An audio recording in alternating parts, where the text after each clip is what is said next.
Welcome you all to today's IPDA hybrid virtual class. Today's class number 14.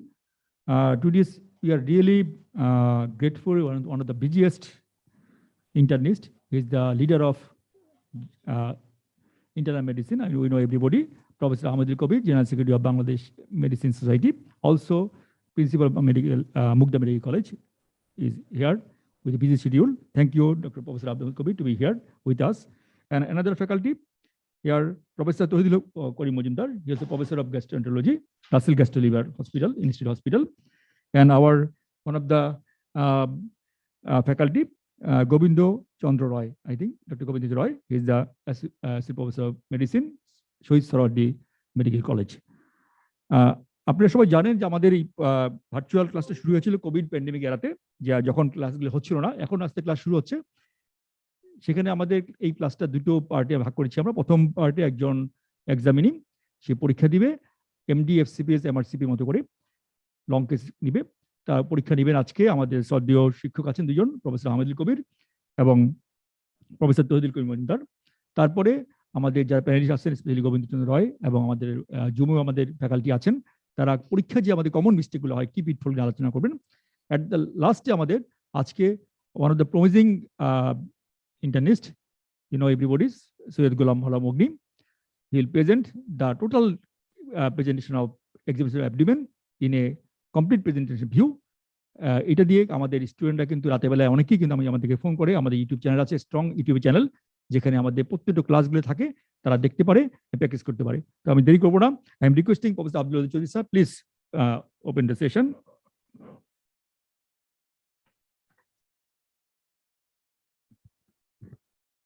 আসসালামু আলাইকুম, সবাইকে শুভেচ্ছা। আজকে এই বিকেলে আমাদের অ্যাবডোমেন এক্সামিনেশনের উপরে, যেটা শর্ট কেস এবং লং কেসে আমাদের এক্সামিনেশন গুলোয় সবসময় থাকে, তেমন একটা ক্লাসিক্যাল কেসকে প্রেজেন্ট করা হচ্ছে। আমাদের একজন ছাত্র আব্দুর রহমান ওয়াহিদ, সে এখানে একটা ভার্চুয়াল পরীক্ষা দিবে।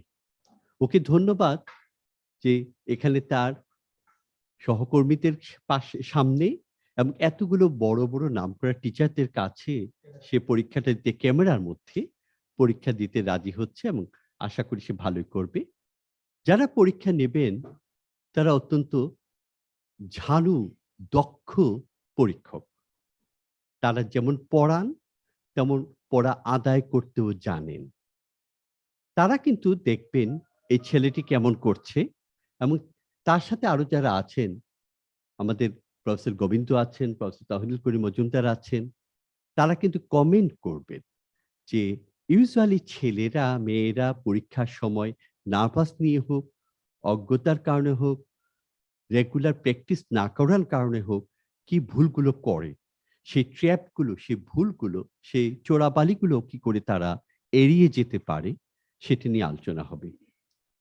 আইপিডিআর মূল উদ্দেশ্য দক্ষ ডাক্তার তৈরি করা, যারা এদেশের মানুষকে সার্ভ করতে পারবে প্রপারলি। আমরা বাইরের মুখাপেক্ষী হব না। আমাদের যারা দক্ষ চিকিৎসক আছেন, টিচার আছেন, তাদের কাছ থেকে তারা সেটা শিখবেন এখন এবং ভবিষ্যতেও, যেহেতু এটা সংরক্ষিত থাকবে এই রেকর্ডিং গুলো ইউটিউবে। আমি যারা এসেছেন, প্রফেসর আহমদুল কবির অত্যন্ত শার্প উইটেড, শার্প ব্রেইনড একটা মানুষ, অসম্ভব বিজি, কিন্তু কোনো কাজে, কোনো ভালো কাজে ওকে না করতে দেখি না। আছেন তহিদুল করিম মজুমদার, অনেকটা নিভৃতচারী কিন্তু ডেডিকেটেড এবং খুব মানবিক একজন ডাক্তার। আছেন ডক্টর গোবিন্দ চন্দ্র রয়, ও পড়াতে মজা পায়। ও যে কি পরিমাণ পরীক্ষা নেয় এবং পরীক্ষা অর্গানাইজ করে আমাদের সোহরাওয়ার্দী মেডিকেল কলেজ হাসপাতালে, সেটা অবাক হয়ে যাবে সবাই। পরীক্ষার জন্য, পড়ানোর জন্য ডেডিকেটেড এমন সব টিচারকে আমরা আজকে পাচ্ছি আমাদের মধ্যে। ধন্যবাদ সবাইকে। আমার মনে হয় এখন আমরা পরীক্ষা শুরু করি। ওয়াহিদ, তুমি লং কেসের মতো তুমি 6 মিনিট সময় পাবে, স্যারদের কাছে তোমার কেসটা প্রেজেন্ট করো। Have you already taken the history of the patient? Yes, sir. Oh, that's great. So you have taken the history. So good evening. So I'm Professor Abdul Kabir. So I'm going to, you can present your case. Thank you, sir. Mr. Mizanur Rahman, 65 years old, admitted in hospital with a complaint of abdominal pain and distension for 5 days.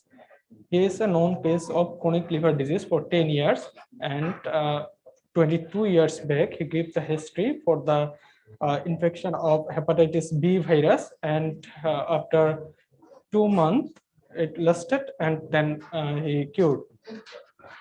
On examine, he is normotensive, non-diabetic, non-alcoholic, non-smoker. And on examination of this patient is mildly anemic, moderately ecteric. Her facial expression is muddy complexion, pinch nose, malar flush, and JVP is not raised. Generalized body pigmentation, spider gynecomastia is present, and clubbing is also present. Palmar erythema present, and flapping tremor absent. On abdominal examination, there is no abdomen is distended, flank are full, umbilicus centrally placed and everted. No ingress vein, and no superficial pulsation are seen. There is pigmentation on the abdomen and a scar mark present on the left flank. Spleen is palpable, and it's about 4 centimeters from costal margin along left anterior axillary line towards the right iliac fossa. And margin is irregular, splenic nose present, surface is smooth, firm in consistency and non-tender. Liver is not palpable, palatable test is negative, paralytic lymph node absent, and bladder is not palpable. Percussion node is tympanic and shifting dullness present.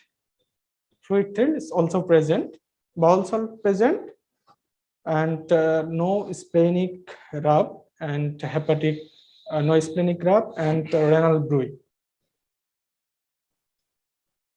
On examination of this, testicular atrophy is present, and at present no pitting edema.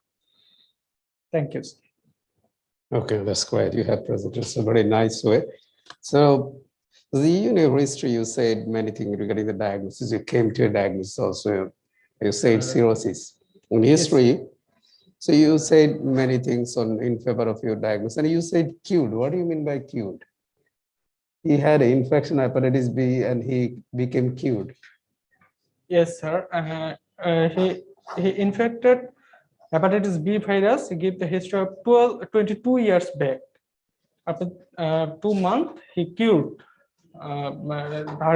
His jaundice is subsided. But after 12 years of that infection, he diagnosed a case of chronic liver disease.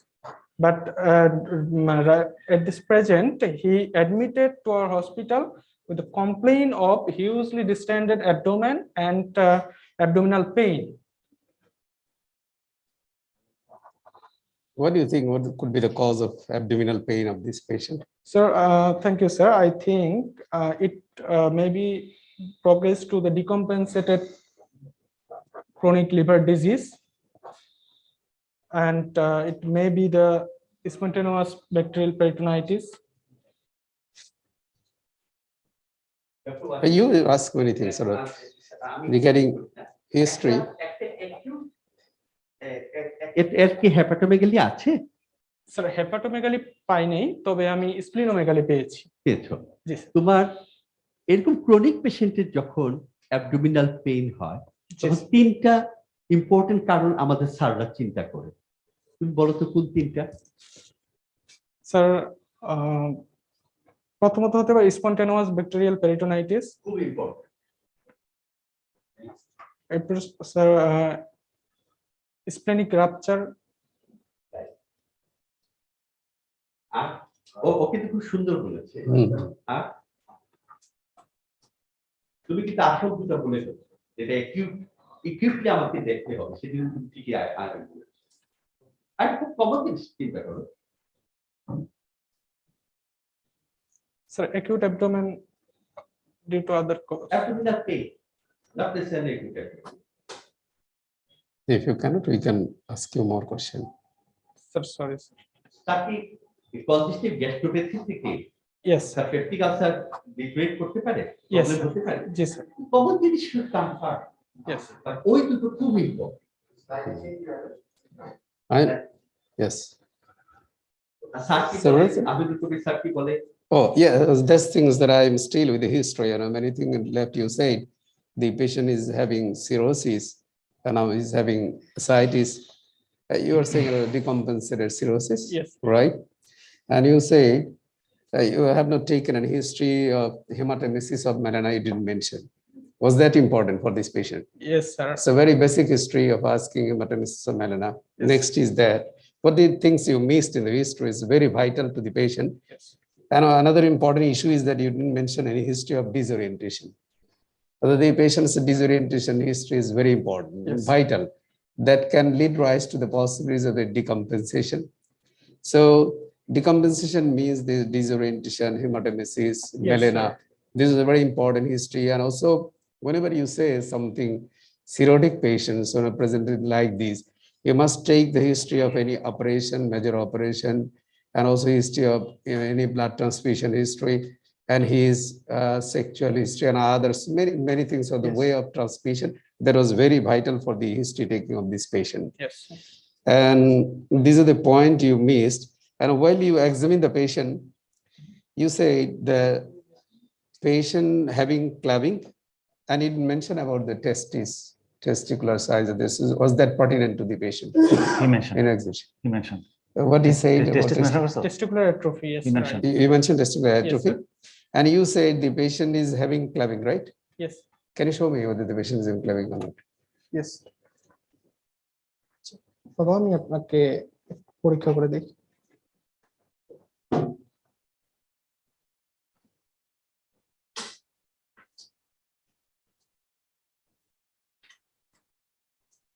একটা পরীক্ষার সময় আমাদের টিচারদের কাছে কি করে যাও, মেথডটা অসম্ভব important.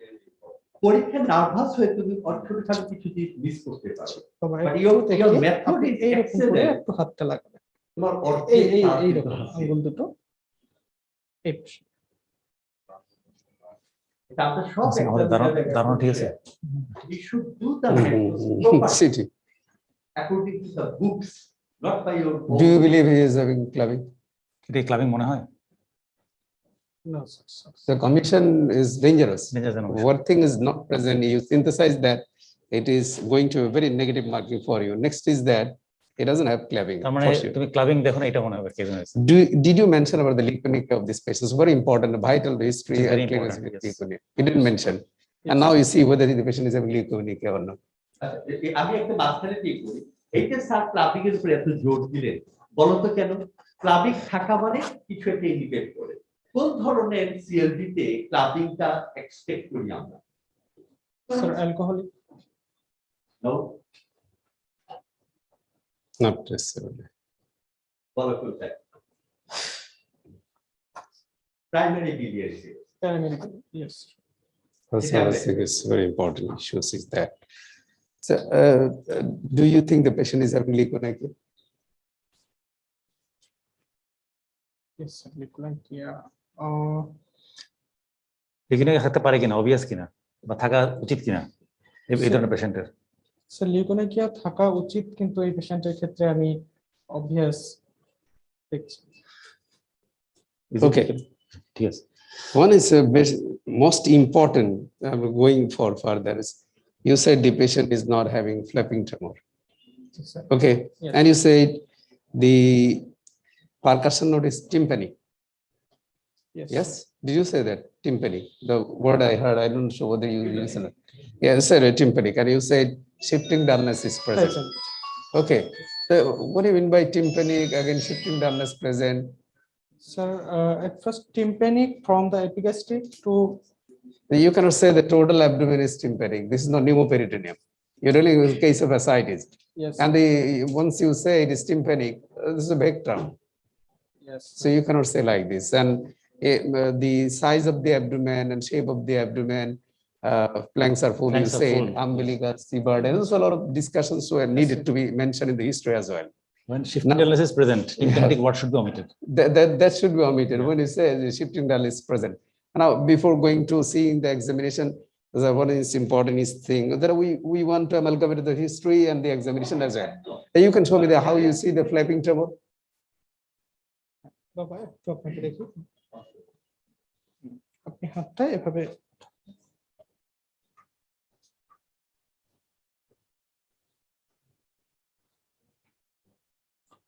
This needs with the position of the patient is not perfect what you did. This is outstretched hand must be there. You need to show the patient's extreme outstretched and hyperextension. And how many seconds the patient should hold the hand? sir about 30 seconds. 30 seconds you will have flapping tremor. It should not be 30 seconds. 30 seconds I cannot concentrate myself. It should not be more than 10 to 15 seconds. Meanwhile, it should come to the flapping tremor, right? Yes. মানে কোশ্চেনে খেয়াল করে দেখো this is important যে কতক্ষণ আমরা একটু ধরে রাখবো এটা কিন্তু একটু এক্সটেন্ডেড হতে হবে একটু স্ট্রেট করে ধরে রাখতে And timing is also very important. আমরা সুস্থ রোগী কিন্তু এতক্ষণ থাকলে 30 seconds তারিফ হয়ে যাবে. So you cannot say big things. 30 seconds you cannot show any reference as well. So whatever you say, you must know it very well. There's a very minor details. this is but the it's very important point what sir is saying আমি যেটা জানবো সেটা বলবো যেটা জানবো না I should not synthesize anything. Can you That show is me very, how you have seen the shifting dullness, Yes, sir. please? Show the method.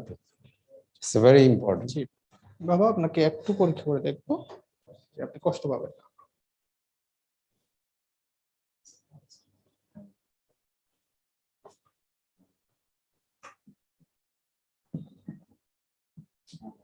একটা জিনিস বলি যারা এমআরসিপি বিপ্রাপ্ত বা বাইরে যাচ্ছে এই অনুমতি নেওয়ার সময় বাবা চাচা এগুলো বলা যাবে না মিস্টার এক্স আমি আপনাকে একটু দেখছি আপনাকে কোনো কষ্ট দিব না কোনো রকম ব্যথা পেলে কোনো ব্যথা একটু আমাকে ডান পাশে আপনি কাত হবেন বাবা চাচা বলা যাবে না এমআরসিপিতে বাবা চাচা খালা মামা বলার উপর আত্মীয় বানানো যাবে নাকি?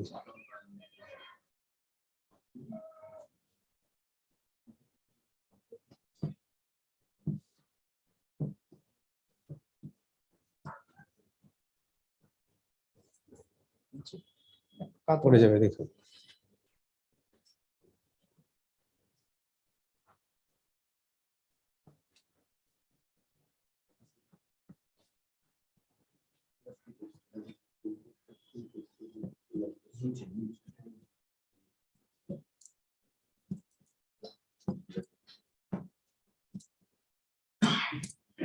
What do you think? This examination is okay or not? You could not make the process of The very shifting word, dullness. It's absolutely wrong way you Shifting did it. dullness is shifted. The word says that. And I have to ensure that the dullness is shifted. Once I get the dullness shifted, it is confirmed. The method of examination was absolutely wrong. This is not the time to let you learn it. You will know it later on in the further subsequent discussion. Now, let me ask you a few more questions.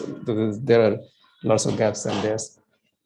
What are the diagnostic minimum clinical findings and clinical investigation give rise to solid diagnosis of cirrhosis? Minimum 2 clinical findings and 2 investigations. Sir, clinical findings, If you don't know, don't say. sir, development of ascites due to portal hypertension. Okay, what more?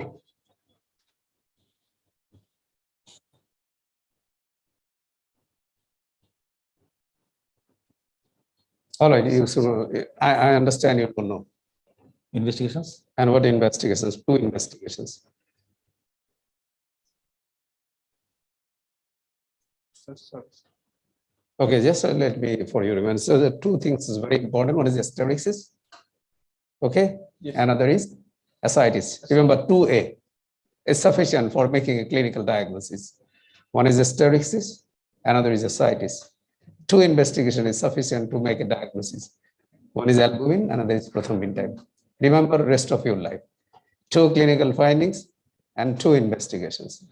Unless you know, if you say something like this, jaundice, hepatomegaly, splenomegaly, ascites, so non-specific. So you cannot come up with this one. Okay. Last few more questions for you. Did you ask for the urine output of this patient? No, sir, I didn't ask him. Was that important? Yes. Why it was important? Sir, it may be hepatorenal syndrome, and that causes the urine output is decreased. So it was very important because hepatorenal syndrome, you need to know the urine output. Yes. The patient is decompensated, is having ascites. So it's oliguric type of renal failure, you need to know that. Yes. Do you have any idea of what are the type of hepatorenal syndrome? Two types, type 1 and type 2. Type 1, you know the criteria when it comes to type 1 hepatorenal syndrome? Sir, criteria actually I can't recognize it right now. The basic difference. Basic difference, only basic difference. This will call type 1, this will call type 2. Sir, could you tell about the basic mechanism? No. Basic criteria. If this is this type 1, and if this criteria, there's a type 2, the single one criteria. Okay, leave it. You said the patient might have spontaneous bacterial peritonitis, right? Yes. Can you tell me how SBP occurs? Just in one line. How the ascites become infected? So it may be infected by the lymphatics system or by the blood. No. This is ascites. Yes. How bacteria comes here? It is Sir, sterile lymphatics cavity. route. This is sterile cavity, right? Sir, Where from and how it comes? so lymphatic routes or From through lymphatics. blood vessel, Then then it comes to the peritoneal peritoneal fluid. how? Sir, sir, it causes due to portal hypertension and fluid leakage from the peritoneal blood vessel and the lymphatics. Fluid Sir, leakage from the peritoneal blood vessels and lymphatics that lead rise to another cause, hypoalbuminemia, that causes the fluid leakage into the peritoneal space, and the intestinal bacteria like Escherichia coli easily spread in this space, and from sir, gut to acidic fluid? sorry, sir. From কিভাবে- gut কিভাবে to যাচ্ছে? acidic fluid? যাচ্ছে কিভাবে?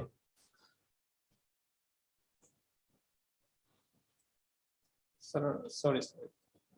Although this was a very simple question, you need to know that how the bacteria comes to the acidic. It's Sir, very it important. is our- Well, let's go to the other part of the questions. You know that acidic fluid is a dynamic process, as it's was saying. So we do have a target when treating patients of ascites. So how many ml of fluid usually absorbed from acidic fluid to the systemic circulation?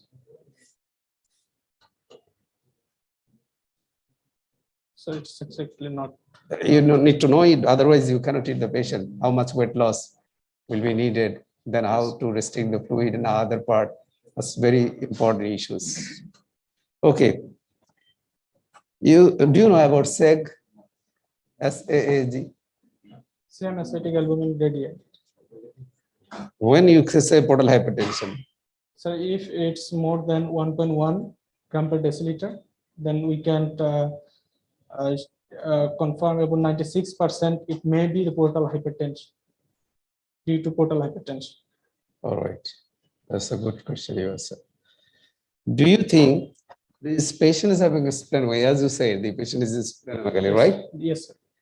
You can show how to palpate the spleen or what is the spleen size. Yes, sir. We are just mixing some of the parts, total amalgamated. Sir,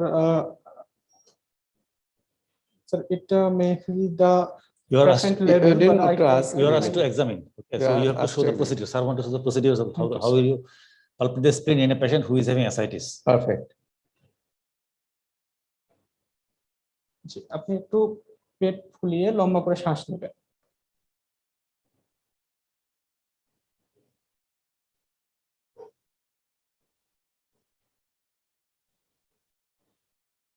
এটা তো normal যাদের অ্যাসথেটিস নাই তাদের ক্ষেত্রে। I think your method, as sir was saying, is not perfect. That's why he's not agreeing with the way you are examining. So we better stop examining because you cannot palpate this pain in a proper way. Okay. Now, what do you think? Which investigation could help you? Bedside investigation can help you to make a diagnosis of the cirrhosis. Single investigation. That could be some diagnostic of portal hypertension as well. That's not clinical investigation or something. Sir, aspirate the acidic fluid. Aspiration of acidic will not prove that the patient is in portal hypertension. Bedside clinical tests are asked. Sir, portal hypertension. Or you can say clinical examination as well. কোন criteria থাকলে clinical criteria থাকলে report লেখানো পড়ে। Two important criteria that can clinical criteria. Sir, যদি splenomegaly আমি পাই, that Which? is a question, importance determination factor for portal hypertension. And if the patient give the history of esophageal varices like hematemesis or melena, then I can determine that he developed portal hypertension. আচ্ছা, spleen বড় আছে, bleeding এর history আছে, and it is portal hypertension, but it is not due to ascites নাই, তাহলে কি হতে পারে? There is no ascites. You don't. The patient is having no ascites. He is having splenomegaly and he gives history of peripheral bleed. Can it happen, or can you correlate the scenario? So no ascites, no No splenomegaly, ascites, but no his- stigmatas of CLD. I will give you another guide. The patient is having only splenomegaly and he's giving history of varicose bleed. Also, he is giving also history of the band ligation as well. So it may be the patient previously done transperitoneal intrahepatic systemic shunt. So it may Can it be be due to any other disease other than cirrhosis?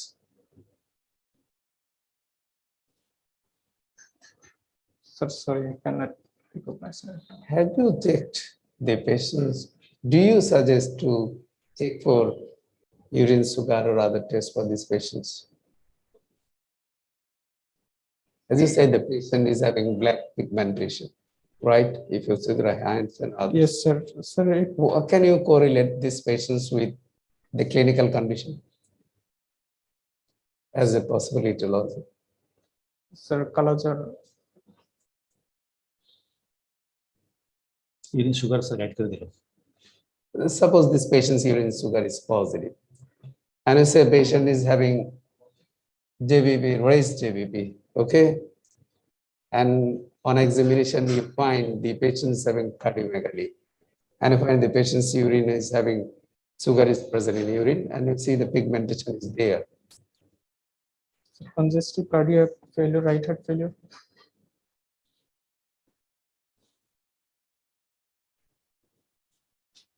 Patient has CLD as well as cardiomyopathy as well as diabetes of the battery. And so it's difficult to make it. Skin pigmentation as well as skin pigmentation. आरो clue पाएगा तो. At a single disease can lead to all these features. A disease where CLD is there, diabetes mellitus is there, and arthropathy is there. Arthropathy, hypertension, cardiomyopathy, Hemochromatosis. hemochromatosis. Just have to understand. I don't think so. We do have much more time to ask you. It's already 30 minutes or more. There further discussion. Thank you. আমার একটা ছোট্ট প্রশ্ন ছিল, as a gastroenterologist. Do you have any other differential diagnosis other than cirrhosis in the patient with this similar kind of presentation? Yes. Do you have? So yes, Tell me one single differential diagnosis. I think the abdominal malignancy that disseminated to peritoneum, abdominal malignancy. Is it abdominal malignancy, or can you be a bit more particular to the? I agree with you, is some kind of malignancy. What kind of malignancy can be put as differential diagnosis in this background or in this scenario? In a patient who is having history of CLD, has developed ascites Hmm. and who is having abdominal pain and who in whom you are procrastinating that he is having a deteriorating liver function. So what might be the differential diagnosis other than cirrhosis? Sir, it may be disseminated tuberculous peritonitis. It may be lymphoma. Actually, the answer is very different. You have to say this some kind of malignancy that may develop on the top of cirrhosis. Okay, this is very important postgraduate clue, and you have to be very Sign sure. of decompensation. What are the sign of decompensation? The sign of decompensation, it may be increased jaundice, increased ascites, cerebral encephalopathy. So I was asking, Hepatic whenever encephalopathy. there is a sign of decompensation and rapid deterioration, you must think on the top of cirrhosis, there could be HCC. Hepatocellular carcinoma. Anyway, thank you very much for attending today's class. Yes, sir. Thank you. Thank you. Thank you so much. Assalamu alaikum. Dr. Roy, please give them some comments. Then Dr. Hamid Kubir will give them Because some, I'll have to leave. just 5 minutes. Okay, 3 to 5 minutes. আমি একটু long case নিয়ে একটু বলতে চাই যে যখন একটা findings তোমরা ডিসকাশন করবে তোমার টাইম কিন্তু 6 মিনিট, তোমাকে সমস্ত ইনফরমেশন ওই 6 মিনিটের ভিতরে দেওয়া লাগবে। কাজে তুমি যে এখানে স্ক্রিনে যে ডিসপ্লেশনটা দিছো তোর টাইম কিন্তু কি রয়েছে এখানে। কাজে এটা মাথায় রাখতে হবে যে আমার ডায়াগনোসিস সিএলডি, কাজে আমার স্ক্রিনের পিছনে আমার এত সময় দেখার সুযোগ নাই, আমাকে 6 মিনিটের ভিতরে টোটাল সিনারিওটা শেষ করা লাগবে। স্প্রিন পালপাবল নস আছে, অমুক আছে, তো এটা যখন শর্ট কেস দেওয়া হবে যে পালপেট অ্যাবডোমেন অথবা অ্যাবডোমেন সিস্টেম, তখন কিন্তু ডিটেল ডেসক্রিপশন দেওয়া লাগবে। কিন্তু আমি যখন লং কেস বলবো যে known case of CLD that is splenomegaly ascites dash dash dash, তাহলে সেক্ষেত্রে আমার একটা স্প্রিনের এত বর্ণনা দেওয়ার কোনো সুযোগ নাই বা সেটা আননেসেসারি। একটা কমেন্ট। 2 নম্বর কমেন্ট হচ্ছে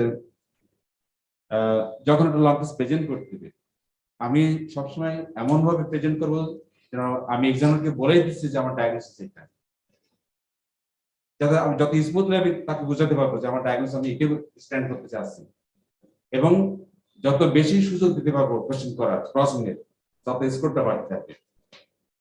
প্রেজেন্টেশন হবে স্মার্ট, অল্প কথায় বেশি ইনফরমেশন দিতে হবে। যদি একটা ডায়াগনোস কেস থাকে, উনি যেমন নন কেস অফ সিএলডি যদি আগে থেকে ডায়াগনোস থাকে, তাহলে known case of liver disease now present with this complain আমরা কিন্তু শুরু করতে হবে। আমার তো 11 বছর বা 20 বছর আগে যে ডায়াগনোস হয়েছিল ওইটা তো আমার ডায়াগনোস করার এখন দরকার নাই। তাহলে এখন তিনি প্রেজেন্ট করছেন known case rheumatoid arthritis now present with পেয়ার লম্ব, একটা কনজেস্টিভ কার্ডিয়াক এখন একটা নন কেস ব্রঙ্কাল অ্যাজমা এখন তিনি প্রেজেন্ট করছেন। তাহলে যেগুলো ডায়াগনোস কেস থাকবে লং টার্ম 10 বছর বা 15 বছর 20 বছর হয়ে গেছে, সেগুলো কিন্তু ডায়াগনোসিস করার জন্য কিন্তু পোস্ট গ্রাজুয়েট পরীক্ষা দেওয়া হবে না। দেওয়া হয়েছে এখন যে প্রেজেন্টেশন কস্ট, সেটা কি কোনো ড্রাগের কমপ্লিকেশন নাকি ডিজিজের কমপ্লিকেশন নাকি সুপার রেটেড কোনো কিছু হয়েছে, এটাকে এস্টাবলিশ করার জন্য দেওয়া হবে। আর আদারওয়াইজ এই যে ডিপিং মেথড, যেটা স্যার তো জানতেছেন যে যখন অ্যাসাইটিস থাকবে তখন আমাকে ডিপিং মেথডে যেতে হবে। কাজেই এক্সামিনেশনটা কেমন হবে, পরীক্ষা কেমন হবে ডিপেন্ড করবে কিন্তু স্মার্টনেসের উপরে। তোতলামি করা যাবে না, আমি যতটুকু জানবো সেটা আমি স্মার্টলি আমাকে প্রেজেন্ট করতে হবে। যার প্রেজেন্টেশন যত স্মার্ট তার স্কোর তত ভালো হবে। ঠিক আছে, আজকে তো শুরু আমি আজকে প্রথম আসলাম, হয়তো মাঝে মাঝে আসবো, কারণ এই সেশনটা আমি এটাকে এনজয় করার মতো একটা লোক, ওই জন্য আমি আমার চেম্বার কেসে নিয়ে আসবো। আমি আমার চেম্বার কেসে আমার ইউনিটি পদ্ধতি দেখাই, এটা আমার একটা নেশা। আমি হার্টের কেস ফাইল নিয়ে আসি, চেস্টের কেস ফাইল নিয়ে আসি, আজকে হার্টের কেস দেখেছি ডিটেল। তো এই কেস এরকম সেশন যদি বাংলাদেশে যদি এই যে আজব যারা, তাদেরকে আমি অসংখ্য ধন্যবাদ জানাচ্ছি, কারণ এরকম তো রেয়ার। তার এত সময় আছে, এরকম ডেডিকেশন, এটা একমাত্র অন্তর থেকে না স্যার এটা আসবে না। যারা আসবে বা যারা দেখতেছে তারা আমরা আশা করি বেনিফিট হবে, এটা এই সেশন চলতে থাকবে, এবং যারা লার্নার তারা শিখবে, এবং আমরা যারা একটা লেভেলে আসছি অনেক পরিশ্রম করে বা অনেক আমরা এখনো শিখতেছি, আমার আশা করি যে সহজ উপকৃত হবে। অ্যাপ্রোচটা আমি আবার বলতেছি, যে কম কথায় বেশি ইনফরমেশন দেওয়া লাগবে লং কেসে। শর্ট কেসে সেখানে টাইম লিমিট করা আছে, আগে সিরিয়াস ছিল, এখন তো আমরা যুদ্ধ করে 8 মিনিটে আছি, 10 মিনিটে 4:32, 7.5 মিনিট 8 মিনিট। আমার টার্গেট 3 মিনিটের ভিতরে আমি টোটাল এক্সামিনেশন করবো, 4 মিনিট সাবজেক্ট প্রসেসিং এর সময় দিব। যে যত সাবজেক্ট প্রসেসিং সময় দিতে পারবে তার সমান তত বেশি হবে। সবাইকে ধন্যবাদ। করে যাবেন দেখুন। যেটা আমার প্রথমে যে ও পরীক্ষাটা কেমন হয়েছে এই ধরনের একটা মার্কিং, আর আমাদের ছেলেপেলে পড়ে যে আমরা এক্সামিনে ফেল করে দেয় পরীক্ষায়, হ্যাঁ, আচ্ছা। এই একটা ধারণা থাকে। আর 2 নম্বর যে আসলে পরীক্ষাতে পরীক্ষা ভীতি যেটা হয়, সেই আপনি তো বিশাল এক্সপিরিয়েন্স, আপনি একটু আপনি কমেন্ট করে আপনার বিশাল Thank আসছেন, you. Thank you so তার much. মিটিং আছে মন্ত্রণালয়ে, চলে যাবেন, আপনি কমেন্ট করেন। And thank you so much for especially to invite me for today's so very interesting and exciting session, which undoubtedly will be beneficial for the attending doctor as well as those who are watching, because you might have seen we ask a lot of questions and across many things in the history, and there are a lot of lefts and gaps. As Dr. Mohsin was asking me how the candidate did, I believe he understood what he did. What is your idea and impression regarding the examination? Do you think you could make satisfy the examiner? Sir, actually I didn't understand about this. How you did in your exam? What is your assessment, personal assessment? So I think sir আমাকে আরেকটু মানে এর আরো বেশি উন্নতি করতে হবে। Yes sir, I should more, but it's not sufficient. Thank you so much. You understand your weakness. That is also very important, because what Dr. Mohsin was saying, that examiner used to come and let us make it fail. It's not the true things. Is that his own statement is that I have got a lot of lackings I need to improve. And today's the session is eye-opening. Just we could not talk many things. We could not discuss many things of the case. It's just a random case selection. And we find there are a lot of gaps in the examination findings, including the common examination mistakes, and also the bedside postgraduate. A few of the questions needed to be addressed as well, and concept must be very clear. So the thing is that whenever you are under pressure of giving such examination, say your avenue will open, and definitely you will improve. And I believe in subsequent exam, in the next exam, you will be doing further better. You don't need to be frustrated, because standing in front of the teachers and just in front of the camera, a lot of faces are looking at me. So it's really very tough to perform very well. Still, what you have done, we'd like to congratulate you for your courage to come over here and to stand and examine the patient.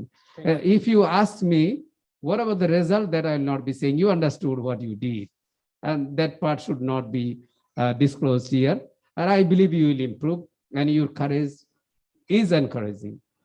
And next is one thing is that regarding the IPDI virtual class, I didn't attend. This is possibly first time I came here. So I was not sure whether I will be able to reach here or not. And indeed, all the credit goes to Professor Wadud and Professor Mohsin. These are the two dedicated person who are actually compromising their valuable time and arranging such a teaching learning session. That is a commitment from a teacher's part, because we do have many commitments. And out of this, I believe this is one of the important commitment for our student. I hope all the best for the IPDI, and as well as the other teachers, my colleague also, Professor Tawhidul Karim Majumdar, who supported me very well. Thank you so much for joining with me, as well as Professor Govinda and Professor Mogni Maula. Both of you are enlightened the session, and I believe the discussion will be continued. And my student, Dr. Ashraful, who called me several times to come over here. So I'm extremely sorry that I'll have to go, and rest of the part will be discussed by these two renowned professors and others. So thank you so much for inviting me, Dr. Mohsin. So if you pardon me, I can just have other function to go. Thank you so much. Thank you. Thank you আমাদের কবি ভাই, আপনাকে যতই দেখি আমি অবাক হয়ে যাই, আসলে এত ব্যস্ত মানুষ সবকিছু ম্যানেজ করে চলে আসেন। Thank you so much.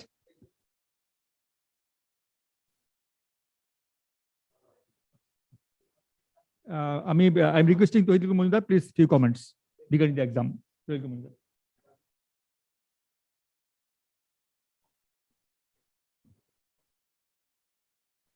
Respected faculties and the students.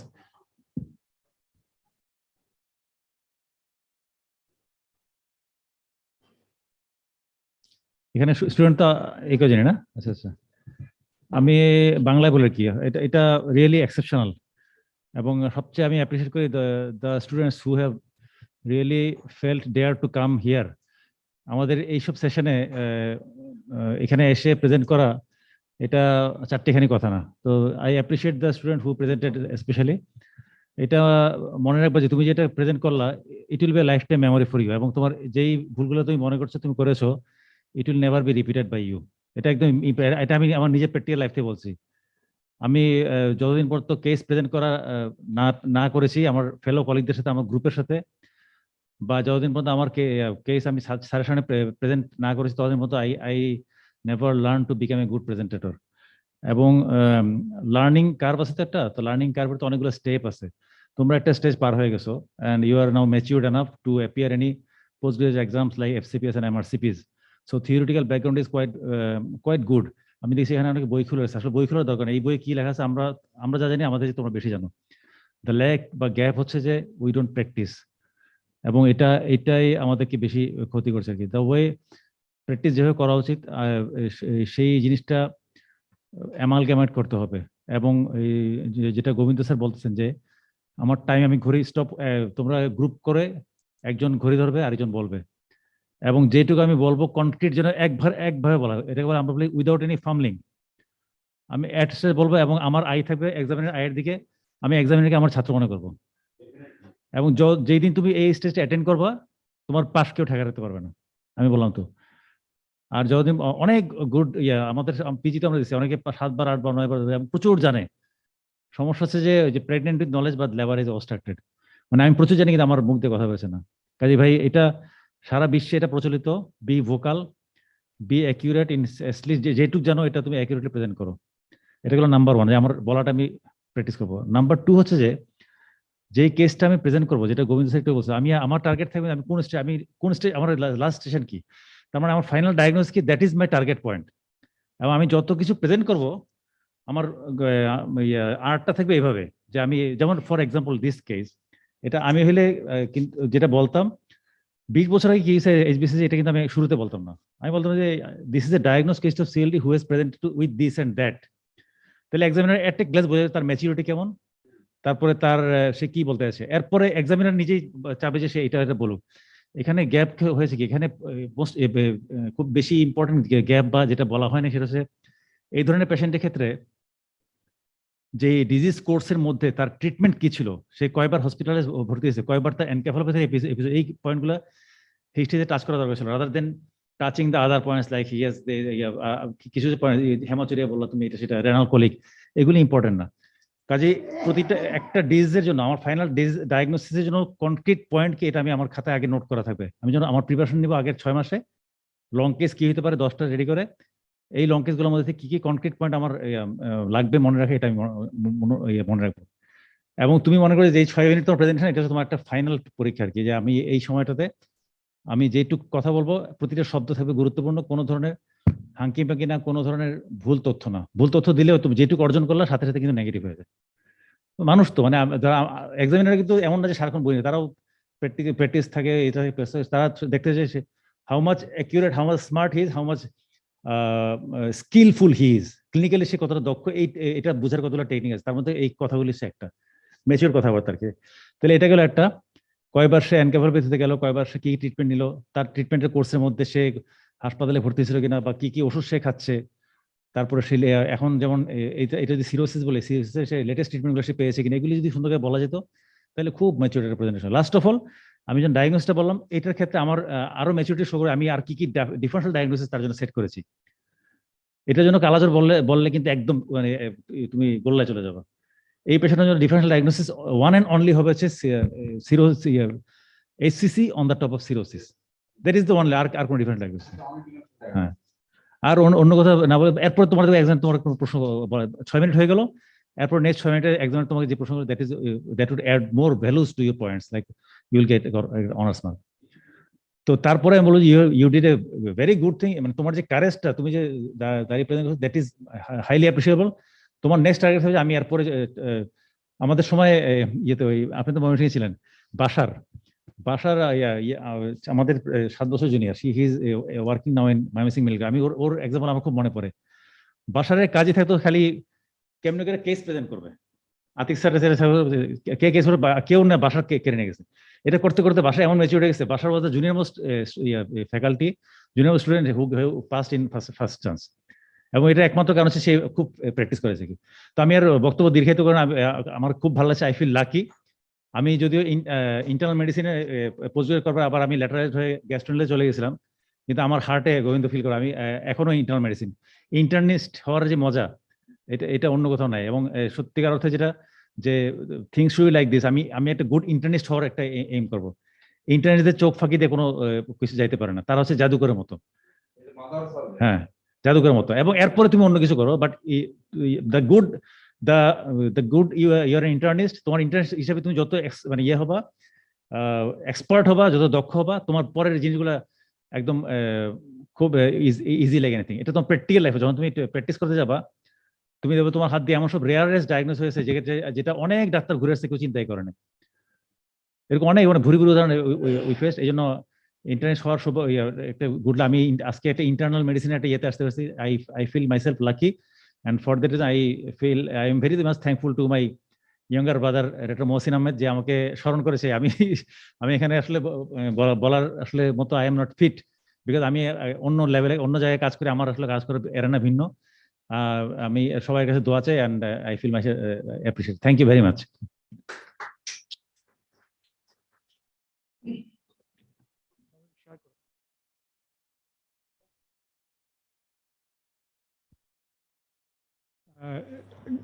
Doctor Gobinda Chandra Roy পরে বলবে, ডক্টর আবেদ আছেন এখানে, পরে বলবে।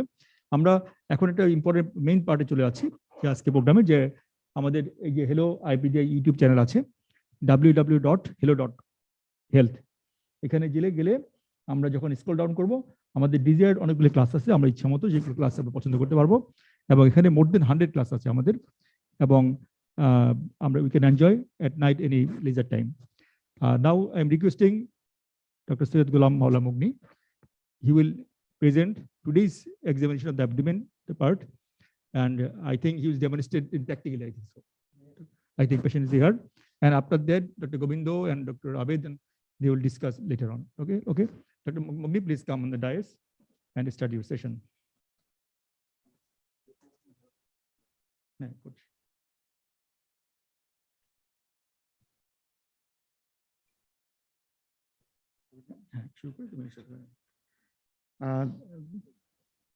Thank you, Professor Mohsen, for inviting me to today's live demonstration of the examination of the abdomen, that is short case abdomen proper. And lots of have been discussed in the meantime. Eminent professors and distinguished teachers have discussed mainly the long case perspective. ইতিমধ্যে বলা হয়েছে যে আসলে practice and ডেমনস্ট্রেশনের কোনো বিকল্প নেই। সুতরাং যারা সামনে আছো এবং যারা অনলাইনে দেখছো, সবাইকে স্বাগতম জানাচ্ছি। যে শর্ট কেস অ্যাবডোমেন আমি খুব ব্রিফলি, অত এলাবোরেট ভাবে যাব না, কারণ আমি ধরে নিচ্ছি যে তোমরা সবাই পোস্ট গ্রাজুয়েট লার্নার।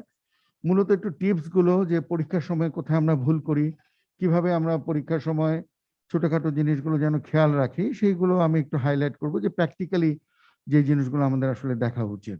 স্লাইডটা আসলে ইম্পর্টেন্ট না, স্লাইড জাস্ট আমার কথার সুবিধার জন্য একটু নিয়ে আসা। আদারওয়াইজ মেইনলি আমরা একটু প্র্যাকটিক্যালি দেখাবো এই পেশেন্টে, who is a known case of hepatitis B virus, hepatitis leading to CLD with portal hypertension. তো আসো আমরা একটু ইয়েতে যাই, যে শর্ট কেস অ্যাবডোমেন আমরা কিভাবে করব।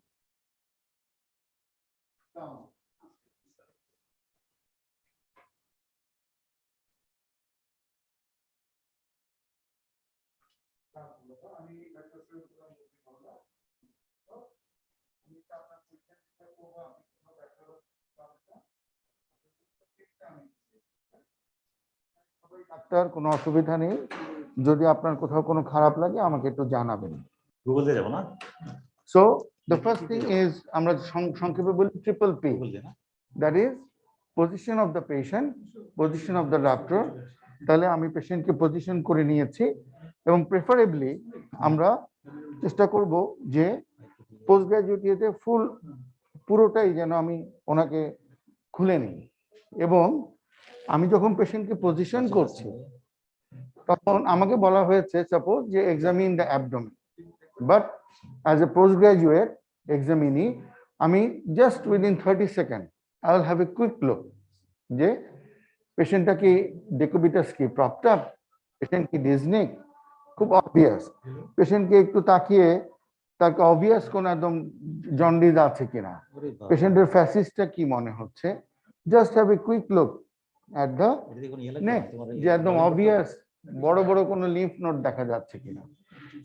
এই জিনিসগুলো কিন্তু আমি আলাদাভাবে এক্সামিন করব না, এভাবে দেখবো না। বাট এই যে পেশেন্টকে সোজা করছি, পেশেন্টের পারমিশন নিচ্ছি, পেশেন্টের সাথে একটু কথা বলছি, within this 30 to 50 seconds I will do this general observe. কারণ এই ক্লুগুলো আমার পরবর্তী এক্সামিনেশনে ডায়াগনোসিস বা ডিফারেন্সিয়াল ঠিক করতে অনেক হেল্প করবে।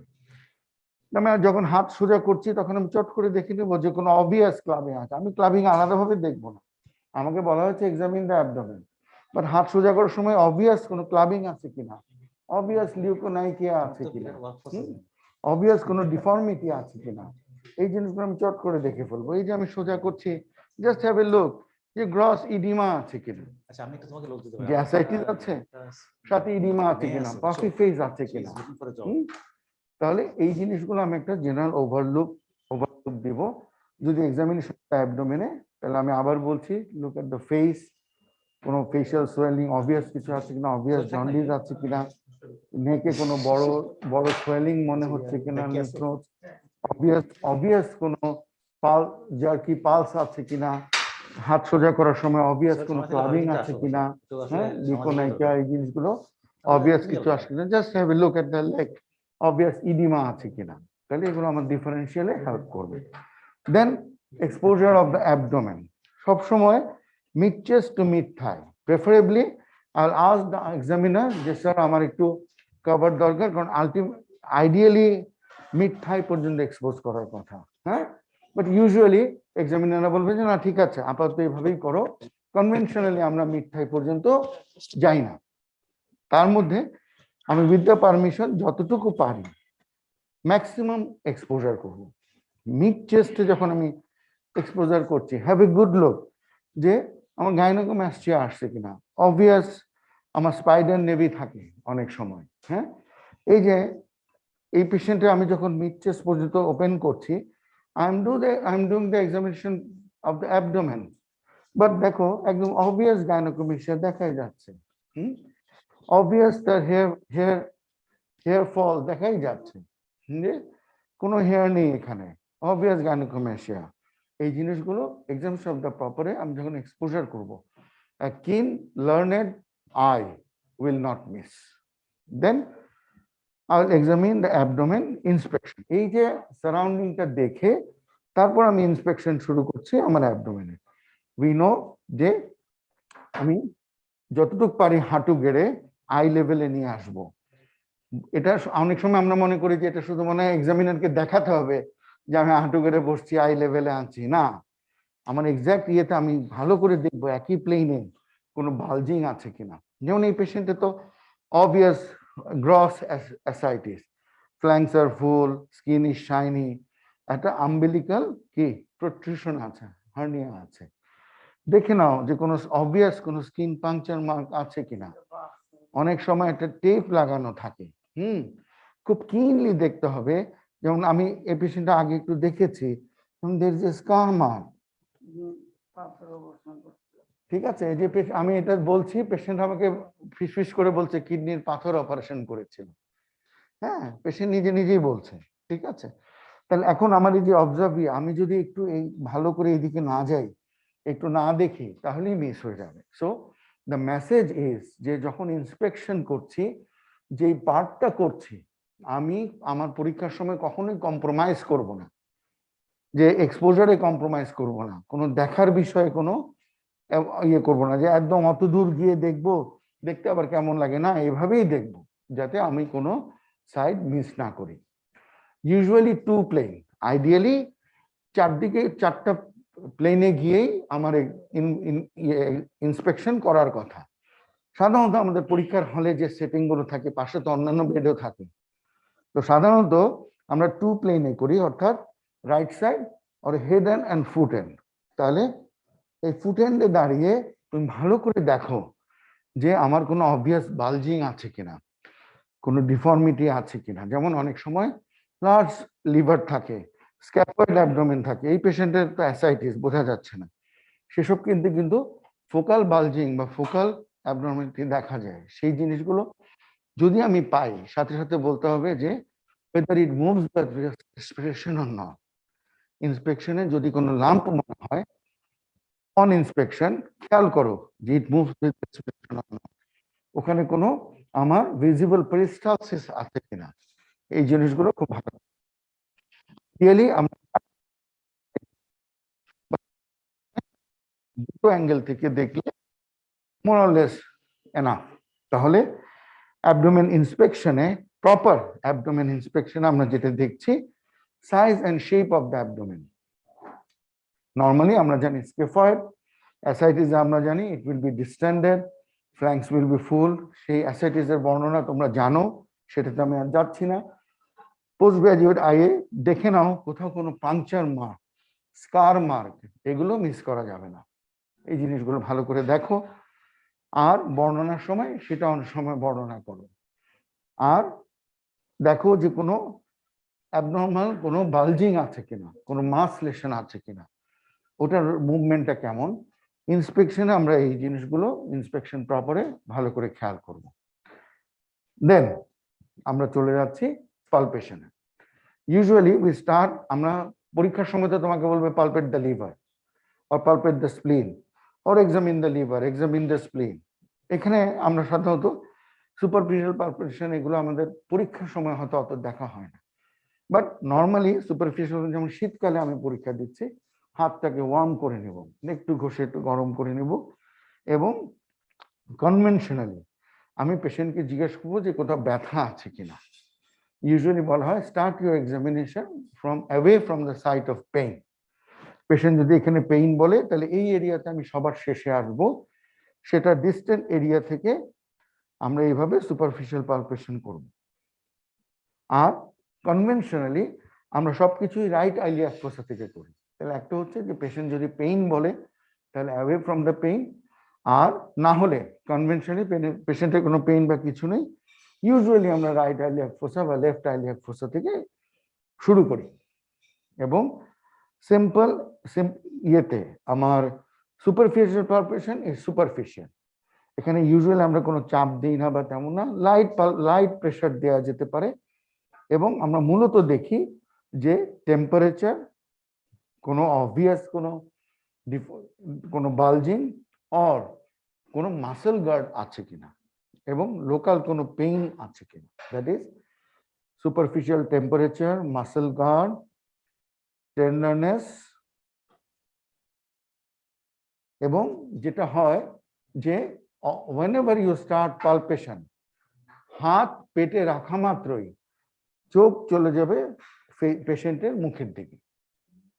এটা প্র্যাকটিস করতে হবে যে আমি সব সময় পেশেন্টের মুখের দিকে তাকিয়ে পালপেশন করব।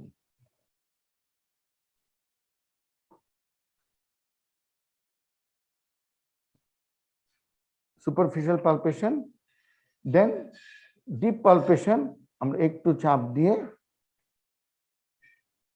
একটু মোল্ডিং নেচারে পেশেন্টের দিকে তাকিয়ে তাকিয়ে এখানে দেখব যে অবভিয়াস কোনো মাস ফিলিং আমার হয় কিনা। আচ্ছা, ব্যথা পেলে আমাকে বলবেন।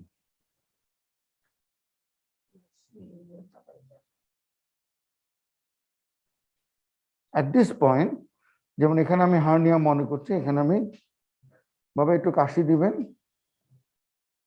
একটু কাশি দেন দুটো। এবং হার্নিয়াল অরিফিস গুলো আমি একটু দেখে নিতে পারি। ফাইন, ঠিক আছে।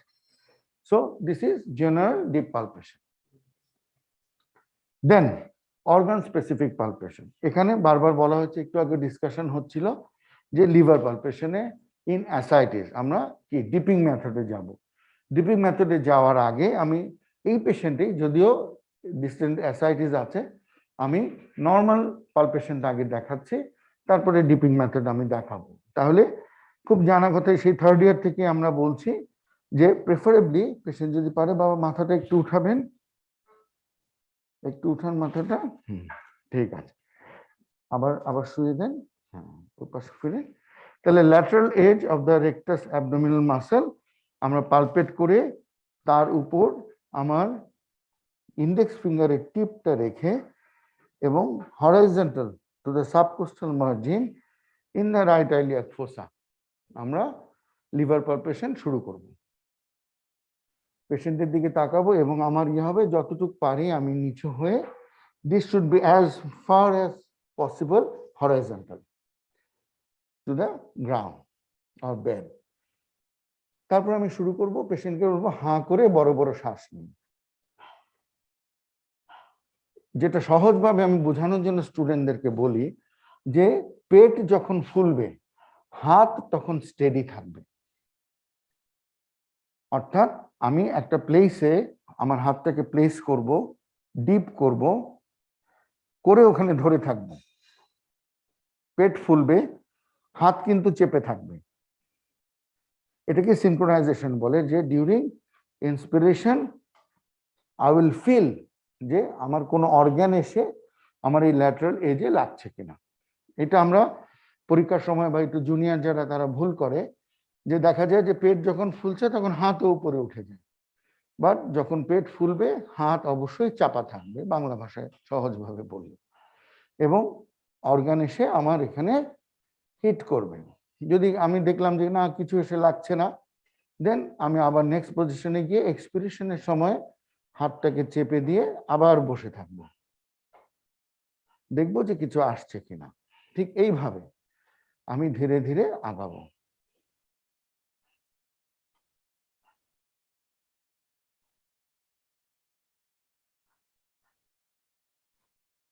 সাপোজ আমার এখানে এসে আমার লিভারটা আমার হাতে লাগলো, দেন আমার মেজারিং টেপটা আগে আমার সাইডে রেডি করা থাকবে। যখনই আমি এক্সামিনেশনটা ইয়েতে যাব, মেজারিং টেপটা পাশে রেখে দেব, এবং সাথে সাথে আমরা জানি mid clavicular line in the subcostal margin, এই পয়েন্ট থেকে mid clavicular line in the subcostal margin, এই কাটিং পয়েন্ট থেকে আমি মেজার করব যে লিভারটা কতটুকু। তাহলে হাতে কিছু এসে লাগা মাত্রই ফার্স্ট থিং টেপ দিয়ে মেজার করে নেওয়া। তারপর হচ্ছে আমি ধীরে ধীরে মার্জিনটাকে ফলো করে আগাবো। একই পদ্ধতি, এভাবে ধরবো, পেশেন্ট শ্বাস নিচ্ছে, লিভার এসে লাগছে, মার্জিনটাকে ফলো করব। মার্জিন ফলো করার সময় দেখব যে এটা কি শার্প, এটা কি হার্ড, ইরেগুলার ফিলিং। আরেকটা জিনিস যেটা, যে ইনফেরিয়র এজে এসে আমি আগাচ্ছি, হঠাৎ করে মনে হলো যে না সামনে ঠিক যেভাবে চলে যাওয়া লিভারের ছবিটা যেমন এভাবে চলে যাওয়ার কথা, সেই জিনিসটা সেভাবে না গিয়ে কেমন একটু ভাবে বন্ধ হয়ে নিচের দিকে নেমে গেল মার্জিনটা। তাহলে আমি আগাচ্ছি, দেখা গেল মার্জিন এরকম করে একটা একটু লোবিলেটেড কোনো স্ট্রাকচার এরকম বের হয়ে আবার আমার লিভারের মার্জিনটা কন্টিনিউ করবে। That is the palpable gall bladder. তাহলে ইনফিরিয়র মার্জিন আমি যখন পালপেট করবো, আই শুড বি কশাস যে ইনফিরিয়র মার্জিন থেকে কোনো কিছু প্রোট্রুড করছে কিনা, রাউন্ড শেপের, মেবি ইউজুয়ালি রাউন্ড শেপের, তাহলে that is the palpable gall bladder. ঠিক এইভাবে লিভারের ইনফিরিয়র মার্জিনটা পালপেট করে আমি আগিয়ে গেলাম, এখানে দেখলাম, এবং তখন আমার একটা আইডিয়া হয়ে গেল, so liver is enlarge like this. এরপর আমি পেশেন্টের দিকে তাকিয়ে তাকিয়ে সারফেস কনসিস্টেন্সি অ্যান্ড টেন্ডারনেস ঠিক এইভাবে পালপেট করব। যে আমার সারফেসটা কেমন, ফার্ম, হার্ড, ইরেগুলার, টেন্ডারনেস আছে কিনা। ডিফারেন্সিয়ালস গুলো আমি এখন আলোচনা করছি না এখানে, থিওরিটিক্যাল তোমরা তো জানবেই যে হার্ড আমরা কি মনে করব, ম্যালিগনেন্সি মনে করব অবশ্যই হার্ড, ইরেগুলার, হ্যাঁ, ইরেগুলার সারফেস, ঠিক আছে। আর যদি টেন্ডার হয় তাহলে ইন্ডাস্ট্রিয়াল লিভারের ডিফারেন্সিয়াল গুলো আসবে, থিওরিতে আর এখন আমি অতটা যাচ্ছি না। ঠিক এভাবে পালপেট করতে করতে আমি সাবকোস্টাল বরাবর এসে পালপেট করলাম এবং মোটামুটি ভাবে আমার পালপেশন শেষ হয়ে গেল, ঠিক আছে। এখন একটা কোশ্চেন আছে যে আমাকে যদি বলে যে এক্সামিন দ্য অ্যাবডোমেন, তাহলে কি আমি পালপেশন একসাথে করে ফেলবো নাকি লিভারের পালপেশন, পারকাশন, অসকালটেশন করে পরের অর্গানে যাব। তো usually it differs from examiner to examiner. Usually পরীক্ষার সময় বলা হয় না যে এক্সামিন দ্য অ্যাবডোমেন, যে কোনো পার্টই বলা হয় সব সময়, বাট তারপরেও যদি বলা হয় examine the abdomen, it is prudent যে আমি পালপেশনের সব কাজ শেষ করে তারপরে পারকাশনের কাজ করব, তারপর অসকালটেশনের কাজ করবো। আর আলাদা আলাদা অর্গান যেটা কমন যে এক্সামিন দ্য লিভার, তখন তো আমি এক্সামিন লিভারের পালপেশন শেষ করে তারপর আমি অ্যাঙ্গেল অফ লুইস দিয়ে সেকেন্ড স্পেসে গিয়ে upper border of the liver ডায়াগনোসটা দেখে নেব, ঠিক আছে। তারপর আমি অসকালটেট করব যে কোন হেপাটিক ব্রুই আছে কিনা। So that completes the liver examination proper. Now dipping method. Dipping মেথডটা আর কিছুই না, যে তোমার রাইট পালপেবল হ্যান্ডটা হাতে থাকবে, তার উপরে তুমি লেফট হ্যান্ডটাকে প্রেস করবে, করে আইডিয়াটা কি যে পানির জন্য বা অ্যাসাইটিসের জন্য আমি অর্গান পালপেশন যেন বাধাগ্রস্ত না হয়। সো এটাকে আমি প্রথমে থ্রাশ করব একটা, then I will go deep. উদ্দেশ্য এই যে প্রথম চাপটা দিলাম তাতে পানিটা সরে যাবে, then I will go deep, ঠিক আছে। তাহলে এভাবে আগে হাত প্লেস করলাম, ডিপিং মেথড, তার উপরে এই হাতটা যাবে, then I will give one pressure. একটা প্রেসারে যতটুকু নামলাম তারপর আর উঠবো না, যতটুকু নামলাম সেখান থেকে আবার ডিপ করব, এই then I will go deep, look at the patient. এবং এভাবেই এরপর বাকি প্রসেসটা সেম, ভগবতীকে ফুস করে হাঁ করে শ্বাস নিন, আমি সেভাবে ফিল করব যে অর্গান আসছে কিনা, লাগলো কিনা, দেন ইফ নট তারপর আমি পরের পজিশনে যাব, আবার একইভাবে একটা মাইল্ড থ্রাশ করে তারপরে ডিপ করব এবং একইভাবে অপেক্ষা করব যে অর্গান এসে লাগছে কিনা। স্প্লিনের ক্ষেত্রেও তাই, আমরা যদি স্প্লিন পালপেশনে যাই তাহলে এই